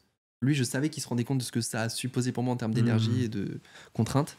Et le fait de l'avoir, et d'ailleurs, c'est ce qui s'est passé, c'est qu'on a mis du temps à démarrer l'interview parce que le temps de tout installer, on a eu des galères, des machins, des ceci, des cela, encore une fois. Et le fait d'avoir François en tant que premier invité, moi, ça m'a beaucoup rassuré. D'avoir quelqu'un en qui je pouvais avoir confiance. Et j'avais besoin de me mettre en confiance, évidemment, pour continuer d'œuvrer pour ce que j'avais créé. Et le fait de l'avoir, ça m'a mis, je te dis, énormément en confiance. Et c'était important pour moi. Et tout comme la continuité de mes invités, c'était aussi dans l'idée d'avoir des gens où je me sens déjà moi aussi à l'aise pour eux les mettre à l'aise. Et que, voilà, aussi, comme tu le disais, du test and learn, de façon à ce que je puisse apprendre sur le tas. Et puis voilà, c'est ce qui s'est passé. Et tu vois, genre ça, rien que ça me saoule parce que et ça, je veux pas que ça arrive, que ce soit pour moi ou pour les invités. C'est pour ça qu'il va falloir que je change les gammes. Et donc, du coup, je te disais quoi? Tu veux que je vais l'éteindre quand même et après on le remettra. Ouais.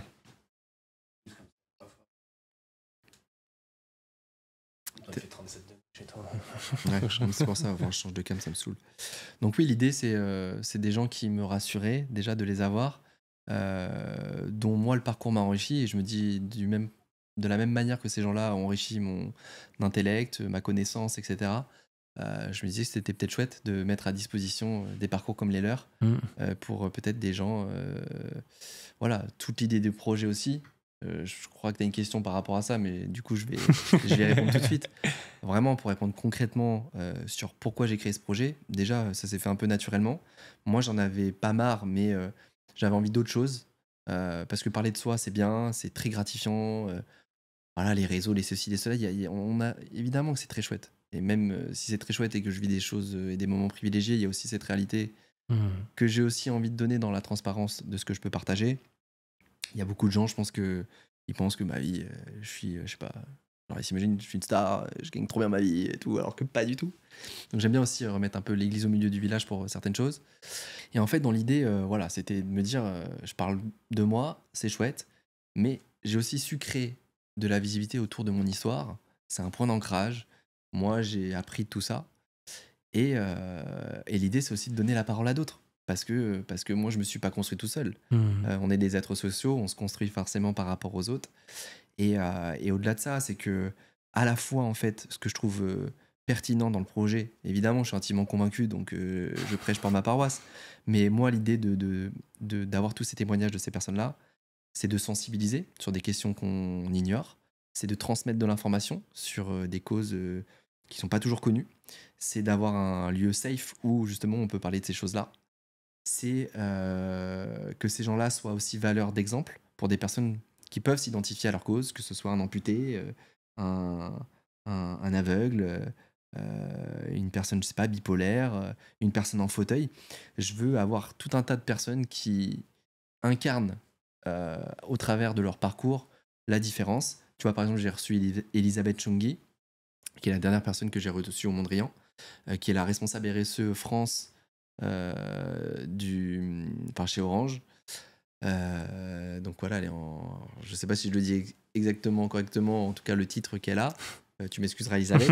Mais en tout cas, voilà, c'est une personne double culture. Elle a vécu avec une maman qui est du Tarn, un papa qui est camerounais.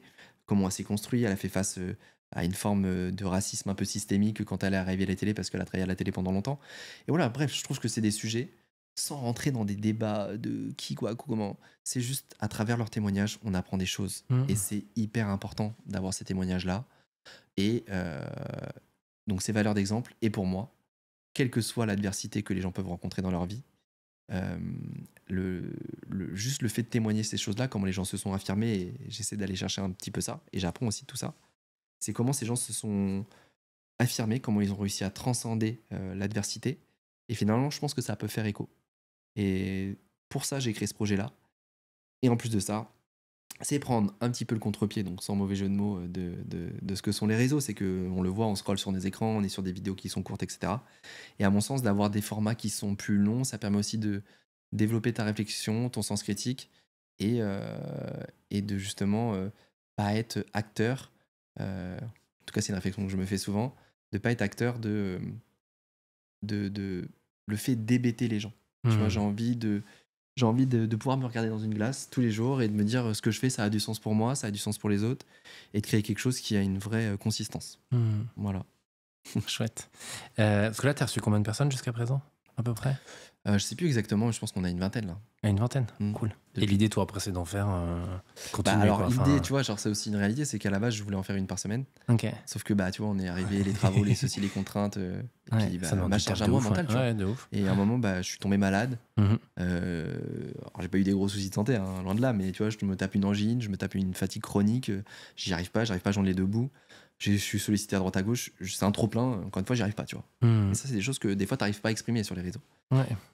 Et c'est bien de le faire là aussi, tu vois. Parce que tu vois, genre, j'ai ma pote Julie là, qui a fait une émission sur Ça commence aujourd'hui, 12 février, sur la santé mentale. Et des fois, t'as le sentiment que t'as pas le droit de te plaindre, alors qu'en fait, on est des êtres humains comme tout le monde. Et c'est pas parce que derrière les réseaux, les ceci, les cela, on est comme tout le monde, tu vois. Il faut arrêter de se faire une image de ce que sont les gens. Il y a une partie, Martin, dans tes vidéos où tu demandes aux gens que tu reçois des citations, justement, des citations inspirantes, des trucs qui, toi, t'animent, ou en tout cas que tu as envie de partager. C'est à ton tour maintenant de nous en partager, à force d'en avoir entendu plein. Est-ce que toi, tu as des mantras comme ça que tu as en tête et qui te boostent un peu au quotidien quand justement tu es un peu down? Ouais. Donc là, normalement, je dis c'est parti pour l'instant en citation. Ok. Et je regarde la caméra ou pas? Pas forcément. Non, mais là, ce qui est drôle, c'est qu'on va le laisser. Donc c'est parti pour l'instant citation. C'est parti pour l'instant citation.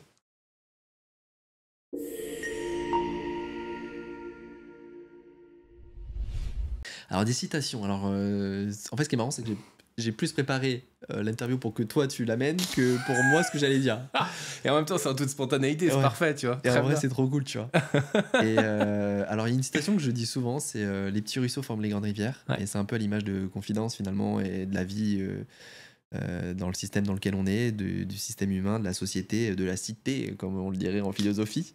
Yes. C'est le collectif. Et pour moi, les petits ruisseaux forment les grandes rivières, dans le sens où chaque action menée bout à bout, finalement, chaque petite goutte a son lot d'importance, et c'est à la fin que ça a beaucoup plus de grandeur, finalement.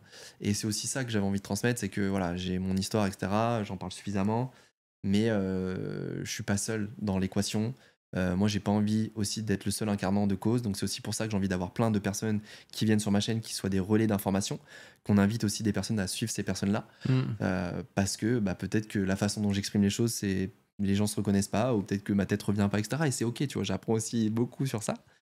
Mais l'idée, c'est que ces personnes puissent s'identifier peut-être davantage à d'autres personnes qui leur correspondent mieux, et c'est ok, tu vois. Ouais, carrément. Et le fait d'avoir ces relais-là, moi, j'ai le sentiment, pour la mission que je me suis donnée, et là, encore une fois, c'est peut-être que moi dans ma tête, mais j'ai l'impression de me décharger d'un poids que j'avais sur mes épaules, de porter la cause du handicap.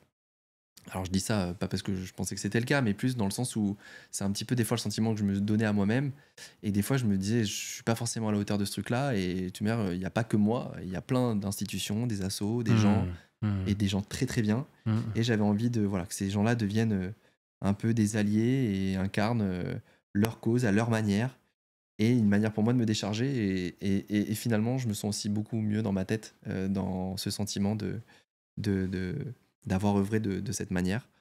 Donc voilà, donc ça sera la première citation, et puis après je vous laisserai aller découvrir un des poèmes que j'adore, qui n'est pas une citation, c'est Rudyard Kipling. Je vais le redire parce que je ne l'ai pas dit, mais je le laisserai quand même parce qu'on est authentique. Mais c'est Rudyard Kipling, qui est un poème qui s'appelle If. Donc en français, c'est et si ou si, je sais plus. Ouais. Et en fait, je trouve qu'il est tellement puissant. Et je crois, pour l'anecdote, c'était le poème préféré de Nelson Mandela. Voilà, qui sont des inspirations pour moi. Nelson Mandela, Martin Luther King, pas parce qu'il s'appelle Martin, mais je sais pas, je trouve que c'est des mecs qui s'incarnent des choses tellement plus grandes qu'elles, avec tellement d'élégance. C'est clair. Et ce qu'ils ont fait, ça a changé le monde, tu vois. Et Dieu sait qu'on est dans une société aussi polarisée. Ça sera peut-être mes engagements plus tard. Mais moi, ce que je trouve triste, c'est de voir tous ces gens qui se déchirent, alors que c'est ok, en fait, d'avoir plein de vérités qui sont différentes, d'avoir plein de cultures différentes, et de pas avoir à imposer son lot de vérités. Et que je pense que la cohabitation n'est pas toujours facile, mais que la richesse, elle est aussi dans la diversité. Et que faut aussi apprendre à accepter, d'un côté comme de l'autre, les traditions, les trucs un peu plus progressistes, etc. Voilà, sans rentrer dans les détails, parce que je maîtrise peut-être pas les sujets suffisamment, mais moi ça me déchire le cœur de voir des gens qui qui s'écoutent pas, qui se parlent pas. Et en fait, on fait un problème de beaucoup de choses, alors que quand tu t'écoutes, on a profondément et intimement, je pense, des vies pas similaires, mais en tout cas, on a des volontés de juste d'être heureux, d'avoir nos enfants. Enfin, c'est pas une vérité en soi, encore une fois, tu vois, mais ou une fin en soi, mais tu vois, de vivre une vie épanouie. Et il y a plein de manières de le faire différemment d'ailleurs. Et voilà, il faut laisser à chacun son espace sans imposer sa vision, tout simplement. Toi, tu as souvent été interviewé, pour le coup. Ça te fait quoi maintenant de passer de l'autre... Alors, sauf aujourd'hui, en tout cas dans le format confidence. Qu'est-ce que tu as appris toi aussi là et te placer de l'autre côté et en tant qu'intervieweur? Toi, tout à l'heure, tu parlais de test and learn. Ouais. En fait, ce qui est très chouette dans ce format-là, et encore une fois, c'est puissant de ouf, c'est que tu vois, j'ai eu toute cette part de doute. J'avais entre guillemets l'habitude de parler de moi, et puis mon discours s'est affiné évidemment au fil des années, de l'expérience, de la maturité peut-être certainement, des rencontres que j'ai faites indéniablement. Mais le fait de passer de l'autre côté, tu te rends compte que moi j'ai pas de cursus journalistique, j'ai jamais vraiment interviewé des gens, je sais pas trop comment faire, je sais pas, voilà. Et en fait t'apprends parce que déjà t'apprends à poser des questions, à écouter davantage, que le centre de l'attention pour une fois ce n'est pas toi, c'est les autres, c'est la personne dont tu as envie de tirer tout ce qui les caractérise, etc., toute la vision que tu as envie de... Enfin, la vision qui sont la leur, que tu as envie de te saisir et que tu as envie de transmettre aux gens qui regardent.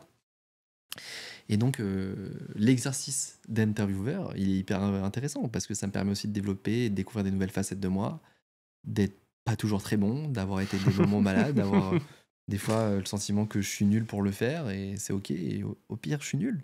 C'est pas grave. Ou de la millième interview, est-ce que je serais nul, tu vois? Et en fait, juste d'apprendre de tout ça, j'apprends tellement. Et c'est toute la démarche dans sa globalité qui m'intéresse. C'est que j'ai le sentiment d'avoir réussi à réunir à la fois des affinités qui me sont propres, donner du sens à ma vie, donner du sens à la société, parce que pour moi, ces gens que tu fais venir peuvent avoir un impact sociétal. Et c'est aussi ce que je répète souvent. C'est la récurrence des propos, le fait de répéter les choses, que les choses vont être intégrées par les gens qui regardent, invités à conscientiser aussi ce qui se passe ailleurs, de diverses manières, de diverses causes, de diverses pathologies. Après voilà, je ne m'enferme pas dans la case handicap évidemment, mais pour moi, j'ai le sentiment d'avoir tout imbriqué entre ce que je suis, ce que j'ai envie de transmettre, et des nouvelles choses que j'ai envie de découvrir. Donc tu vois, interviewer les gens, et j'apprends énormément sur ma personnalité, sur comment mener une interview, comment gérer aussi toutes ces caméras, et en fait tu élargis un champ de compétences qui est énorme. Et en fait, je me rends compte que ce champ de compétences que j'ai, je peux le mettre à contribution demain si j'arrête tout ça, au profit d'autres choses, tu vois. Une entité, divers, enfin tu vois, ça peut être tout et n'importe quoi en fait. Et c'est hyper intéressant d'apprendre tout ça. Carrément. J'ai perdu ma question, quel dommage. Si t'aurais justement un truc, une anecdote ou un truc à nous partager dans une interview que toi justement côté intervieweur, tu te dis tiens c'est drôle de la partager ou pour écourter un petit peu, parce que ça fait déjà un moment qu'on parle, et même si c'est super intéressant ce que je dis, je sais que tu as tes impératifs horaires. Non, je pense que l'anecdote, on restera sur celle que j'ai donnée tout à l'heure, elle était assez représentative finalement des contraintes que j'ai pu avoir, mais ce que je disais c'est que Kev que je vous invite aussi à suivre sur sa chaîne YouTube, qui est photographe de métier, et qui m'a beaucoup aidé aussi énormément au début de Confidence. C'est qu'il a fait certainement ce documentaire. Je sais qu'il y réfléchit, qu'il a plein d'idées en tête, et que voilà, il est très bon aussi pour le montage, pour dynamiser tout ça. Et je pense que justement tout ce que j'explique là, on le verra peut-être en vidéo, sur un format long, et on va se rendre compte cool, ça. de toutes les galères, mec. Et je pense que les gens ne s'en rendent pas compte. Et en fait, je pense, en toute honnêteté, que quand cette vidéo sortira, on va s'intéresser davantage au projet, parce qu'on s'est dit, ah ouais, le gars, il était déter de ouf, tu vois. Ouais, clairement. Oui, parce que déjà, les gens effectivement s'en rendront sûrement compte, mais mener une interview, c'est une chose. Faut la préparer, il faut être au taquet, il faut être concentré, il faut penser à la question d'après, mais écouter la réponse de la personne de la question d'avant et préparer. Enfin, je sais très bien ce que c'est, mais bon, c'est pour ça que j'en parle, parce qu'il faut que les gens puissent s'en rendre compte. Et après, tu as effectivement toi tout le setup autour, en plus avec ton handicap, qui fait que c'est beaucoup plus long de faire tout ça et de préparer tout ça. Est-ce qu'il y a une question en tant qu'intervieweur que tu aimerais qu'on te pose. En tout cas, que je te pose. Enfin, tu vois, il y a ce truc inversé en même temps. Bon, je pense que la question... On t'a peut-être jamais posé. la question que je me poserai à moi-même, et la réponse, ça va être un peu prétentieux, mais c'est est-ce que tu es fier de toi? Ok. Et je répondrai inévitablement oui. Ok. Mais voilà, sans être de la fatuité ou quelque chose d'autocentré, je pense que les gens ne se rendent pas compte. Moi, je sais ce que ça me coûte, je sais l'investissement que j'y mets, je sais les risques que j'ai pris, je sais mes intentions, je connais mes valeurs, je pense me connaître de plus en plus, même si voilà, le process d'apprendre à se connaître, c'est finalement un process qui durera toute une vie. C'est clair. Mais j'ai toujours eu à cœur d'être fier de moi, de pouvoir me regarder dans une glace, de faire des choses qui ont du sens pour moi, mais pour les autres. Et voilà, après, je suis aussi très lucide sur le fait que j'ai envie de m'en sortir. Je l'exprime, pas toujours. Et je veux pas que ça soit sujet à de la prétention, mais il y a un moment donné, les restes à charge dans le handicap, ils sont énormes. Et oui, si j'ai envie de gagner ma vie, c'est pour m'octroyer une liberté qui passe inévitablement par une société qui est gouvernée principalement par l'argent. Donc oui, j'ai envie de réussir ma vie, mais je sais aussi que cette manière de pouvoir me décharger me permettra aussi peut-être d'allouer mon énergie, mon temps et ma réflexion à profit de quelque chose de plus grand que moi, le collectif, notamment au travers de choses que je peux faire là, et de donner la parole et peut-être des fois me mettre un peu plus en retrait et aider davantage, la cause, la société, et de manière globale et pas que dans le handicap finalement. Tu t'imagines où dans 5 ans? Dans 5 ans, c'est une bonne question. Déjà, Est-ce qu'il y a 5 ans, tu t'imaginais être là? Mec, jamais de la vie. Déjà, il y a 6 mois, je m'imaginais pas là. Mais ouais, non, c'est chouette, tu vois. Genre, vraiment, tu te dis, c'est marrant, tu vois. Genre, la vie, ça va jamais. Bah, déjà, forcément, ce que j'ai vécu, c'est déjà assez significatif, tu vois. Genre, la vie, ça va jamais comme tu l'as imaginé. Ouais. Et finalement, bah, tu vois, le projet, c'est un peu le reflet aussi de tout ça. C'est qu'à la base, j'avais ce truc-là en tête. Puis mes contraintes de fil en aiguille, on en est arrivé à le faire ici. Et puis, tu vois, il y a 6 mois, j'y pensais pas. Après, dans 5 ans, je sais pas. Moi, c'est sûr que ce qui est chouette aussi dans ce que j'apprends là, c'est que j'apprends à tout gérer tout seul. Mais peut-être que, tu vois, demain, si j'ai une équipe, des ressources financières, humaines, des compétences que des gens ont, pouvoir déléguer, décharger. Et ça aussi, tu vois, manager, c'est pas quelque chose qui est évident pour moi parce que je sais pas faire. Mais tu vois, genre, le fait de déléguer et de manager peut-être une équipe plus tard, dans un truc très chill, parce que je suis cool et moi, vas-y, la vie, c'est avant tout ludique et c'est un jeu. C'est peut-être, ouais, dans 5 ans, peut-être pas plus le faire à la maison, mais d'avoir un studio encore plus quali. Bon, je pense que déjà, j'ai du bon matériel. On est déjà bien là, quand même. Mais je pense que voilà, quand j'aurai un peu plus de ressources, quelles qu'elles soient, il y aura certainement des gens qui pourront me permettre d'aller encore plus loin, de créer du plus beau contenu, plus consistant. J'aurai aussi plus de temps pour préparer mes interviews, pour pas faire les montages, parce que là, ce qu'il faut s'imaginer, c'est que c'est moi qui fais les montages, c'est moi qui prépare les interviews. Enfin, tu vois, genre, c'est énorme. C'est un boulot monstre. Tu fais le travail de plein de personnes en même temps, quoi. Bah, je fais tout.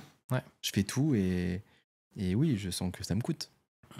Et demain, si j'ai des ressources en plus, ça me permettra de déléguer, d'avoir des personnes qui me feront le montage, peut-être des petites capsules vidéo, parce que c'est pareil, toi, je fais des petites vidéos, je fais les descriptions, je fais les miniatures. Enfin, tu vois, demain, j'aimerais trop un mec qui fait des miniatures trop stylées, qui attire l'œil et tout. Voilà, il y a plein de choses à faire. Et en fait, aussi, le fait de déléguer, ça me permettra à moi je pense que ma plus-value, elle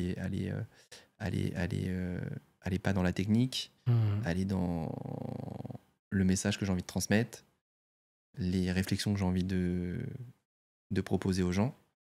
Et ouais, ma plus-value, c'est pas de faire tout ça en fait. Ma plus-value, c'est d'incarner peut-être ce que je propose et de le faire par ce prisme-là. Et voilà. Et d'ailleurs, c'est Amixem, avec qui j'avais fait une vidéo il y a longtemps, qui m'avait dit ça un peu en off.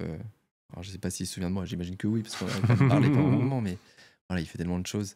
Mais tu vois, il me disait, mais toi, ta plus-value, elle est pas là. Et tu vois, ne serait-ce que cette petite phrase, je sais que je l'ai retenue parce que je me dis, ah ouais, mais il a raison en fait. Ma plus-value, c'est pas de faire des petites vidéos, c'est d'avoir des gens qui vont m'aider à le faire. Bien sûr. Et puis après, développer tout ça et qu'on touche le maximum de gens. Et après, moi, ma volonté, évidemment, première, c'est de faire le bien, de faire du bien aux gens et de leur donner des pistes de réflexion, des outils, des clés avec encore une fois toute l'humilité qu'on se doit d'avoir, parce que c'est quelque chose que je dis aussi dans des conférences que je peux dispenser, c'est ce qui s'applique à moi ne s'applique pas pour tout le monde, on vient plein d'horizons différents, et c'est aussi pour ça d'avoir cette diversité, cette richesse de plein de gens différents, pour que finalement bah, voilà, ça puisse parler au plus grand nombre. Trop cool. Martin, on arrive tranquillement à la fin de cet échange, même si clairement il pourrait durer 2 heures de plus, en connaissant les deux, les deux derrière ce micro et ces caméras. T'as partagé sur ton compte Insta justement qu'on allait faire cette interview, et donc t'as laissé la possibilité à certaines personnes de te poser des questions que j'ai devant moi, donc je vais t'en poser quelques-unes, comme ça tu vas pouvoir, si tu le veux bien, y répondre. Il y a Emma qui te demande comment tu gères ta vie avec cette nouvelle activité. Alors, vaste question, même si on a déjà un peu répondu. Est-ce que tu veux ajouter des éléments ? Bon, je vais dire ce qui me vient naturellement en tête. En fait, ce qui est génial, c'est ce que je dis aussi de manière dans des échanges que je peux avoir en off avec des amis, etc. C'est que ce que je trouve très chouette dans la vie que je suis en train de me créer et que je me suis créé, c'est que j'ai le sentiment d'être très libre. Là où ma liberté physique est entachée. Parce que j'ai perdu ma liberté physique, mais j'ai l'impression d'être libéré un peu du poids du système. Parce que c'est moi qui mène un peu ma barque à ma manière. Alors évidemment, avec son lot de contraintes, on en a parlé. Des choses auxquelles je devais prétendre et d'autres non. Tu vois, d'ailleurs, on n'en a pas trop parlé, mais je remercie aussi la subvention que j'ai reçue du département, Rebond 33, à qui, voilà, qui m'a permis d'avoir un petit peu de sous à la fin d'année. Donc quand tu t'es pas payé depuis mars, ça fait plaisir. Ça fait plaisir. Donc voilà, une petite subvention d'un peu plus de 3 000 € qui est accessible pour des personnes qui se lancent dans des projets. Voilà, et ça passe en commission, donc il faut faire un dossier, etc. Et bon, j'ai eu 3 500 € sur ce projet, enfin sur le projet Confidence. Donc voilà, ça m'a permis d'alléger le prix du matériel et des choses que j'ai dépensées jusque-là. Une autre chose qui était moins cool, c'est que notamment la GFIP, tu vois, où je pouvais prétendre à une aide de 6 000 €, j'ai pas pu y prétendre parce que je rentrais pas dans les clous, parce que ceci, parce que cela. Je rentrerai pas dans les détails volontairement. Je pense que c'est aussi une chose qu'il est important de mettre en exergue, c'est que les contraintes administratives, etc., sont très très chiantes. Et encore plus quand tu rentres pas dans les cases, vraiment. Moi, je suis indépendant handicapé. Est-ce que tu vois, j'ai une reconnaissance de travailleur handicapé? Pourquoi une grosse société elle a le droit des avantages? Est-ce que moi j'y ai droit? Mais à qui je dois m'adresser? Et en fait, tu te rends compte qu'il faut avoir un champ d'expertise sur un sujet que tu maîtrises pas, qui est juste. C'est impossible à incurgiter. Moi, mon essence même, c'est de me concentrer sur mon activité, pas sur me concentrer sur tous les à côté. Et donc, bref, j'ai été un petit peu déçu d'une aide auquel je pouvais prétendre, qui était quand même de 6 000 €, que j'ai pas pu prétendre parce que j'ai créé la société après avoir fait la demande à 2 semaines près. Il me dit que c'est dans la continuité des 6 semaines, le gars au téléphone. Et en fait, il fallait passer par le cap emploi et tout. Et en fait, tu passes par des trucs, des mecs qui te valident des trucs, alors que mon prévisionnel a été, entre guillemets, validé par la banque, parce que la banque, surtout conjoncture actuelle, ils te prêtent pas comme ça. Alors même si j'ai un peu de bagou et que j'y suis allé un petit peu au culot, ils m'ont quand même prêté tu vois, une somme de 10 000 € que je dois rembourser sur 5 ans, qui me permettait d'avoir cette trésorerie, en tout cas initiale. Et effectivement, tu vois, la banque me soutient, j'ai la CCI qui me suit, j'ai des gens qui me font confiance et tout. Et tu vois, ce qui est un peu déceptif et décourageant, c'est de voir qu'il y a des entités qui sont normalement prévues pour les personnes qui ont des particularités de parcours, notamment au prisme du handicap, qui veulent, je sais pas, se lancer dans une activité. Et en fait, tu te rends compte que ces entités-là, c'est dommage, en fait. Tu vois, moi, j'aurais aimé qu'elles m'aident. Donc peut-être qu'elles m'aideront quand elles auront vu cette vidéo et d'une autre manière. Et c'est ok, tu vois. Mais je me rends compte que j'ai perdu beaucoup d'énergie à faire un dossier pour finalement peu de choses. Et en fait, je préfère allouer mon énergie peut-être à trouver des partenaires financiers qui m'auraient permis d'avoir cette somme-là différemment. Donc voilà. Et la question, c'était quoi? Rappelle-moi. Comment tu gères ta nouvelle vie avec l'activité? Et donc va pas falloir mettre 10 minutes à chaque réponse. Non, je sais. Ouais, t'inquiète. Et donc tout ça pour dire que j'ai vraiment la liberté d'entreprendre comme je veux, à mon rythme. S'il y a des moments où il faut que je fasse des siestes, je fais des siestes, je me réveille à l'heure que je veux. Par contre, voilà, il y a la contrainte, des fois, il faut que je travaille le dimanche. Je suis pas dans le même rythme que tout le monde. Des fois, je me sens aussi en décalage, non seulement avec le fauteuil, mais aussi au prisme aussi à travers mon activité. Mais j'ai en tout cas la possibilité d'équilibrer selon mes envies, mes besoins et ce que j'ai envie de faire. Et voilà, je suis aussi très attentif à mon rythme et je m'écoute beaucoup. Trop bien. Tu parles de ton fauteuil, justement. Il y a une question d'un certain Marvin qui demande, l'homme et la machine, de quel rapport est-ce que t'entretiens avec ton fauteuil? Bon, c'est toujours un peu la dualité, hein. C'est vrai qu'au départ, c'est quelque chose que tu diabolises quand tu te retrouves paralysé. Ouais. Parce que le fauteuil est l'incarnation de, entre guillemets, ta paralysie. Et moi, j'essaie de voir les choses sous un angle différent. Et j'avais fait un texte il y a très longtemps sur ça. Parce que j'avais vu un truc qui s'y prêtait, enfin, en tout cas en termes de réflexion. En fait, le fauteuil, bah, je le vois pas comme une tare ou je le vois pas comme un ennemi. Au contraire, c'est mon allié parce que sans lui, bah, je pourrais pas rouler. Je pourrais pas aller d'un point A à un point B. Et donc, j'ai envie de lui rendre un petit peu tout, tout ce qui me permet. Et c'est aussi grâce finalement au fauteuil roulant qui est en fait mon moyen de locomotion aujourd'hui, c'est mes jambes. Et plutôt que de le diaboliser, je préfère le remercier parce que c'est aussi grâce à lui que je peux faire tout ça et vivre ma vie, certes, avec des difficultés, mais je peux aussi avancer. Ouais. Une autre question. BMC mort, tiré à Bordeaux, je sais pas. Quel est le prénom, tant pis, la personne se reconnaîtra. Qu'est-ce que tu ressens, toi, à devoir te. Enfin, et c'est entre guillemets, devoir te dévoiler et se raconter vraiment publiquement? Comment tu le vis, tout ça? Je le vis pas mal. Ouais. Non, parce que ça fait. La grande majorité, c'est toujours bienveillant. Tu vois, comme je le disais, ça m'a aidé sur le plan thérapeutique. Ce que j'allais dire, au final, ça aide aussi de parler et de pouvoir le partager. J'ai reçu du soutien, j'ai reçu des gens qui ont vécu les mêmes choses que moi, qui ont été des exemples pour moi. Et c'est aussi, voilà, comme l'incarnation de ce projet. Les exemples que j'ai eus à une époque, peut-être qu'à travers des invités que je vais pouvoir recevoir, ils vont pouvoir être des exemples pour d'autres. Et si on peut faire gagner du temps aux gens, c'est génial. Donc non, je le vis pas mal. Après, il y a la partie un peu plus sombre qui est difficile à parler, c'est que les gens s'imaginent une vie qui n'est pas la tienne. En fonction de ce que tu dégages, la façon dont tu parles, ce que tu portes comme vêtements, tu renvoies forcément une image qui n'est pas toujours, qui ne plaît pas toujours. C'est ok. Je peux pas faire l'unanimité et ça c'est quelque chose qui est un peu difficile pour moi parce que j'ai toujours eu à cœur de plaire aux gens, en tout cas de faire le bien et j'arrive pas à comprendre qu'on puisse pas m'aimer. Après c'est encore une fois c'est comme ça. Faut aussi prendre les choses dans leur globalité. Je suis un être humain avec des qualités, des défauts, j'ai des parts d'ombre, je les accepte aussi et j'invite les gens aussi qui critiquent à accepter leurs parts d'ombre aussi parce que faut essayer de comprendre aussi la mécanique et le mécanisme qui se cache souvent derrière nos personnalités et ce qu'on est. Et des fois, oui, ça peut être dur d'avoir tout un tas de réflexions qui sont pas toujours malveillantes. Mais en fait, les gens, ce qu'ils se rendent pas compte, c'est que des fois, tu reçois une réflexion et tu l'as reçue 10 fois dans la même journée. Et ou tu vois, genre un truc du genre tout con. Je te donne un exemple tout con. Je partage un livre, c'est quoi le titre du livre alors que c'est sur la story, tu vois. Et en fait, les gars, à un moment donné, je suis pas ChatGPT, je suis pas Google. Il vous suffit des fois de faire vous l'effort. Et en fait, je trouve que c'est représentatif aussi d'une flemmardise un peu et de la non-responsabilité que les gens devraient avoir pour eux-mêmes. C'est des fois la réponse, tu peux l'avoir tout seul. Arrête de quémander. Mais je peux être aussi de cela, donc je critique pas non plus.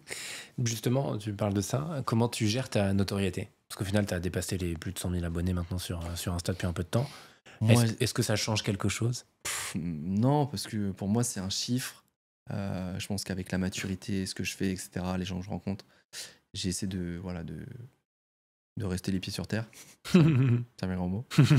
Mais non, je pense que ma notoriété, je la vis entre guillemets bien. Moi, je me prends pas pour ce que je suis pas. Je suis quelqu'un de très simple et que ce soit là ou même plus tard, je serai le même. Et d'ailleurs, tu regardes mes premières réflexions, tu vois, c'est comme des fois on me dit ah mais toi c'est facile pour toi, t'as le van maintenant, t'as ci, t'as ça. Et en fait, tu te rends compte que tu te rends compte que le mindset que j'ai aujourd'hui ou voilà l'état d'esprit que j'ai aujourd'hui, finalement même quand j'avais pas ma voiture par exemple la première, mon Audi que j'ai eu au bout de 5 ans où j'étais très content d'avoir un moyen de locomotion, autre que les transports en commun, j'ai mis 4 ou 5 ans avant de l'avoir, tu vois. Et en fait tu regardes les 5 ans qui précèdent, j'avais la même attitude, j'avais la même démarche. Et en fait c'est ça aussi, tu vois, genre faut pas voir l'instant T, il faut voir aussi tout le chemin. Ouais. Il y a 2 questions qui pourraient aller ensemble. C'est quelqu'un qui te demande ton prochain projet de voyage ou road trip et l'autre personne, ton rêve ou ton aventure pour 2025. Donc peut-être que la réponse est identique, je ne sais pas. Ouais, mais tu vois, ça c'est marrant aussi.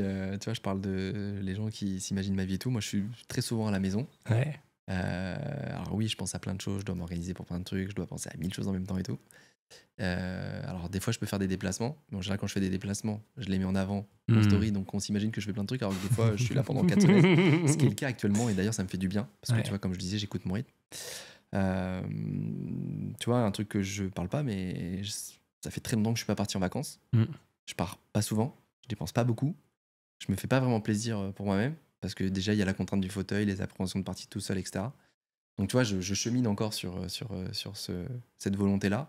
Le van, pour le coup, que j'ai acquis il y a à peu près 1 an, me permet en tout cas de m'octroyer des fois de temps en temps des petits week-ends où je vais dormir près de la plage, etc. Donc pas des trucs mirobolants, mais qui me permettent déjà de me ressourcer un petit peu et d'avoir cette possibilité-là, donc c'est chouette.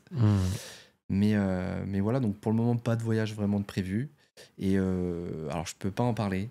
En 2025, il y a un très très gros projet pour moi, certainement un des plus beaux de ma vie, un projet que j'ai toujours eu à cœur de mener. Je pense qu'il sera attendu.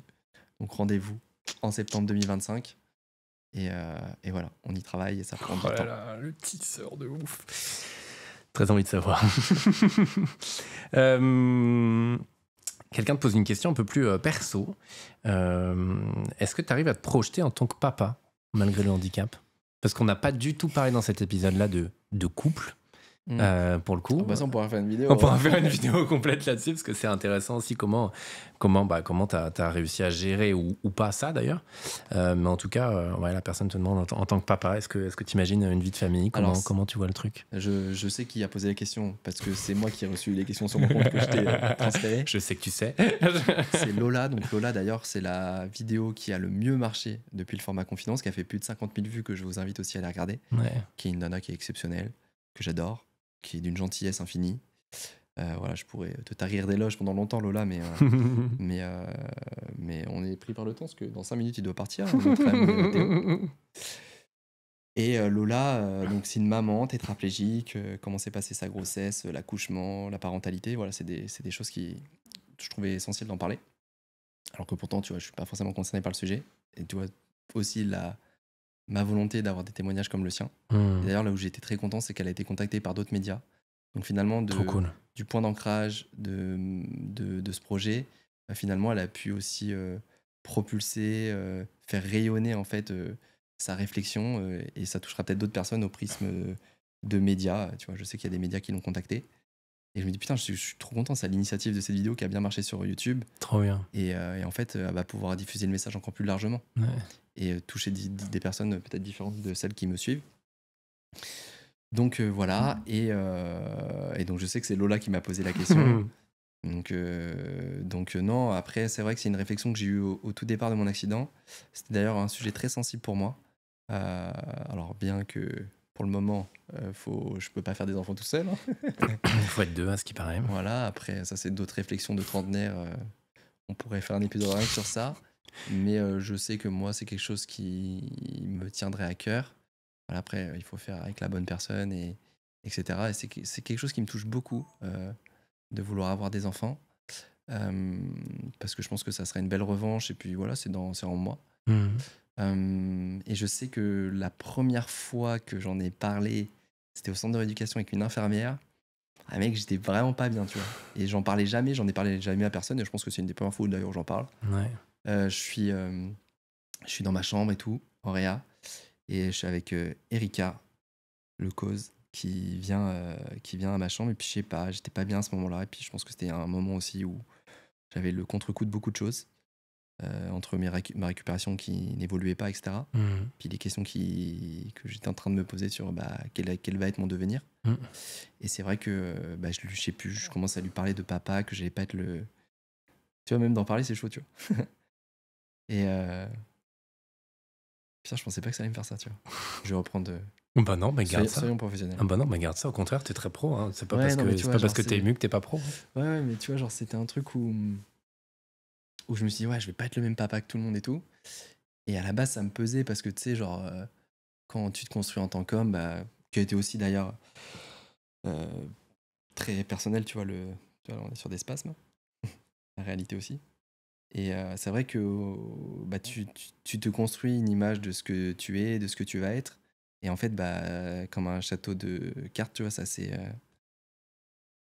c'est pas évident. Et tu vois, genre, ça s'est écroulé d'un coup. notamment cette partie-là. Et c'est vrai qu'au début, c'était un sujet très compliqué pour moi.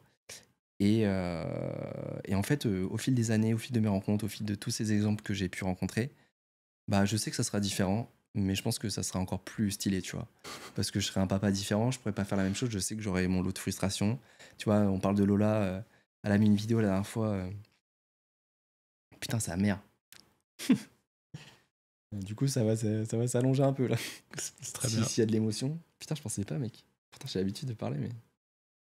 J'essaie tout le temps de me détacher de cette putain d'émotion, mais après, bon, Faut pas pourquoi tu veux t'en détacher? parce que, genre. C'est pas un problème d'en parler, mais je sais pas, genre. Mais enfin, en vrai, En fait, ça bouscule tellement de choses et en fait, je me rends pas compte que ouais, ça bouscule autant finalement. ouais, mais C'est vis-la. le- et Parce que plus tu veux, si tu veux pas la vivre, au contraire, ça va encore plus rester. Et franchement, faut le vivre, quoi. Ça s'est éteint ou pas? Hein? Non, Tac. c'est toujours là-bas, ouais.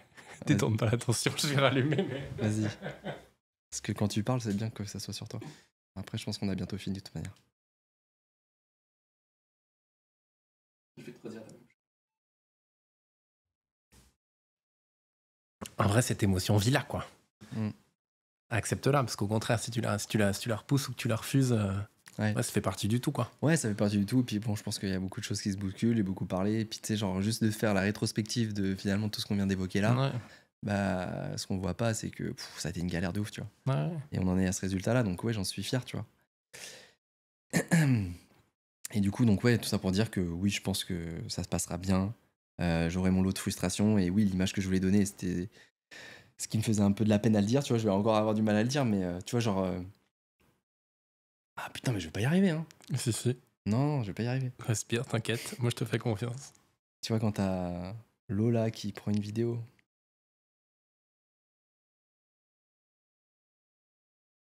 Vas-y, t'inquiète.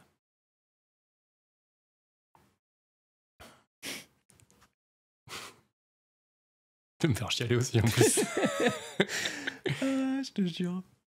Je pensais que ça allait être chill. C'est très chill, hein. Elle est très détente. Là.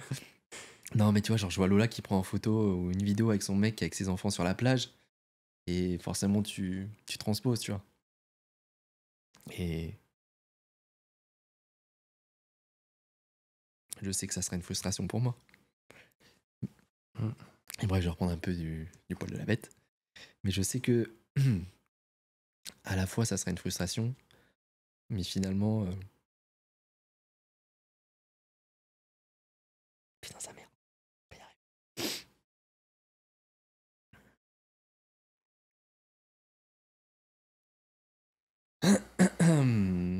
Un an, je passe.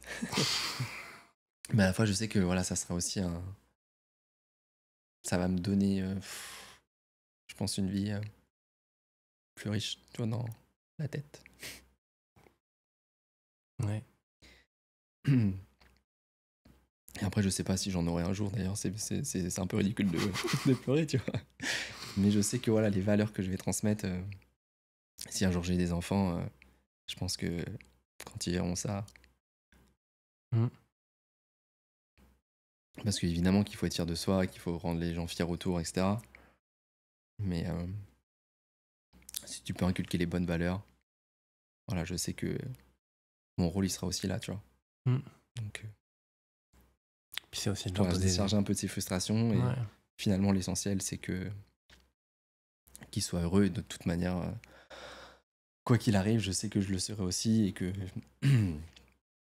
j'ai déjà beaucoup de gratitude par rapport à la vie que je vis. Et quelle qu'elle soit, quelles que soient les finalités, je pense que j'ai suffisamment... Putain, mais merde. J'ai suffisamment adopté une attitude positive pour me réjouir déjà de vivre les choses pleinement. Même avec ce que je vis là, qui est peut-être pas assez, qui est peut-être pas ci, qui est peut-être pas ça, qui est peut-être plus que d'autres, je sais pas. Mais voilà, je me réjouis de ce que j'ai et je sais que je me réjouirai toujours des choses quelles qu'elles soient. Voilà.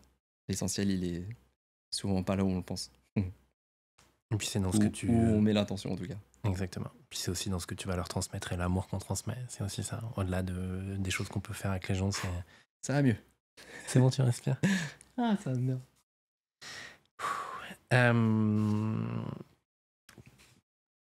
Merci Lola. Merci Lola pour ta question. On arrive tranquillement à la fin de cet échange. En même temps, ça s'appelle confidence, alors à un moment donné, si... Ah non, on est en plein dedans. Hein. T'aimerais voir qui sur confidence? C'est parti pour l'instant confidence. Télélit. Ah, c'est ça? Non, c'est la question signature en plus. Ah. Vas-y, fais-le. Donc je dois faire quoi? Tu dis, bon, on arrive à la fin de cette interview, Ouais. La question signature. Ok. Bon, on arrive à la fin de cette interview, Martin. Place à la question signature. C'est parti. Let's go.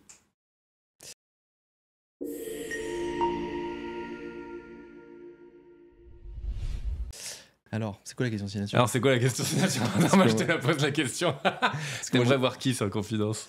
Qui c'est que j'aimerais voir? Il y a tellement de gens, mec. Ouais, j'imagine. Et genre, j'aimerais voir tout le monde. Alors, ça, c'est chaud. C'est chaud, mais Enfin, après, ouais. il y a, je sais pas, 2 personnes qui me viennent en tête. Je dis vraiment ce qui me passe spontanément. Tu vois, on parlait d'un peu de notoriété et tout. J'ai eu l'occasion d'avoir l'immense privilège de, je sais pas comment j'ai fait pour me retrouver là, d'être à la soirée Louis Vuitton à la veille des les Jeux Olympiques, pardon. Ouais. Et je me suis retrouvé avec le gratin de toutes les stars internationales, avec Steven Spielberg, Charlize Theron, LeBron James, Tony Parker, Pharrell Williams, Serena Williams. Bref, il y avait tout le monde. Il y avait Sofiane Pamar, je pourrais te faire toute la liste. Il y avait Omar Sy, Kalash. Ouais. Et j'ai passé la soirée avec Kalash, qui est d'une bienveillance infinie, qui est d'une gentillesse, qui te pose des questions pertinentes, qui est pas dans le trop, qui est compréhensif, qui s'interroge, qui est curieux, et vraiment un mec chill, cool, tu vois.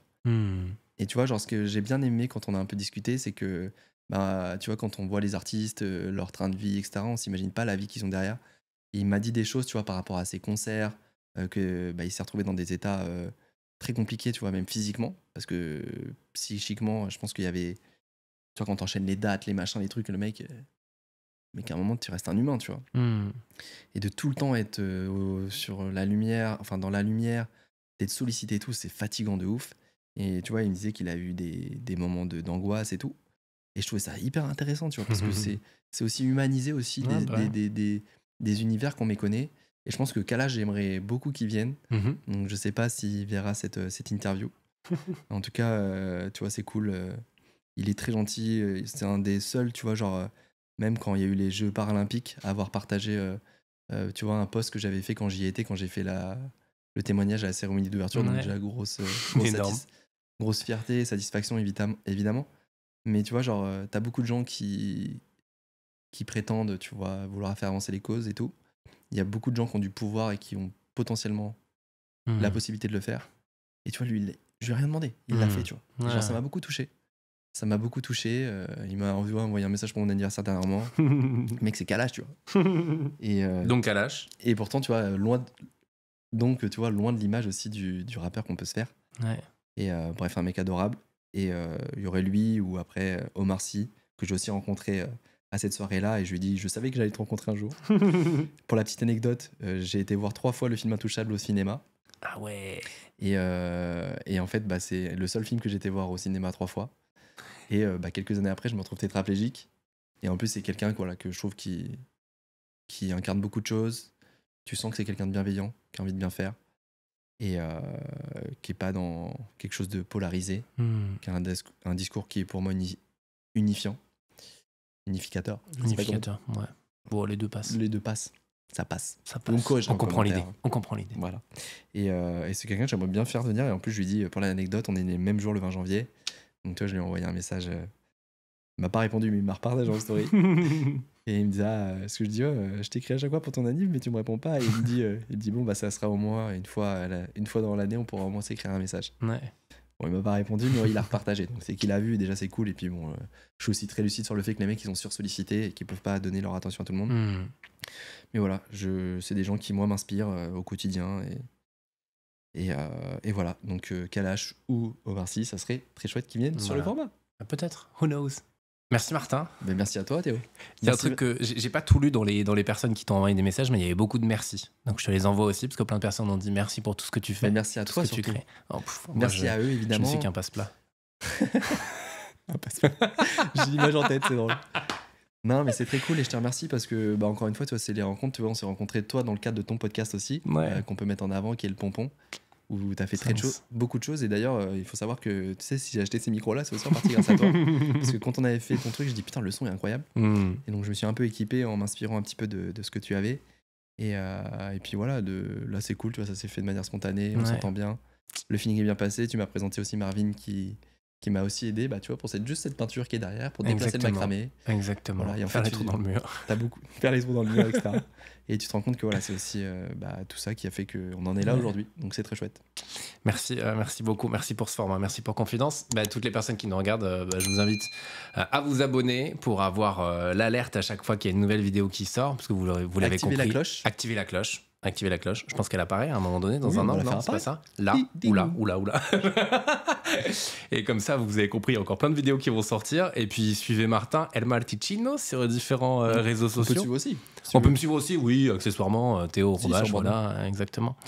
Et puis commentez, dites-nous si vous avez aimé, likez, enfin voilà, partagez-nous aussi. Peut-être il y a peut-être des personnes que vous avez envie de voir. Ouais, aussi, voilà. quand même. Vous pouvez partager tout ça. L'espace commentaire est là pour ça. Pareil, le format est disponible sur toutes les plateformes de streaming en podcast. Donc voilà, que ce soit Spotify, Apple Podcast, Deezer, même sur Android, je sais plus le nom exact des podcasts là, mais tout est accessible partout. Magnifique. Et d'ailleurs, n'hésitez pas pour que le projet perdure aussi sur toutes les plateformes, quelles qu'elles soient, que ce soit YouTube ou celle-ci, de mettre un avis quand vous le pouvez, un commentaire, parce que ça aide aussi grandement la chaîne à grandir. Le format des podcasts, je sens que je suis fatigué parce que j'ai des spasmes. Donc voilà, n'hésitez pas pour ça. Et pareil, moi j'en profite, allez suivre Théo, parce que voilà, c'est quelqu'un de très bienveillant. Et en plus de ça, on peut le dire, tu fais de l'animation pour des séminaires, des entreprises, des événements. Donc voilà, c'est aussi ton moment. Merci. Donc profite-en. Je mettrai les liens en description. C'est cool. Donc voilà, merci à toi Théo d'avoir fait cette interview. À bientôt. Salut. Je vais te pisser. Cheers. Je les éteins. Ouais. J'appuie sur le bouton REC à chaque fois, on est d'accord? Ouais. Ça c'est bon. Ça c'est bon. Et là, tu vois là-bas, tu peux appuyer une fois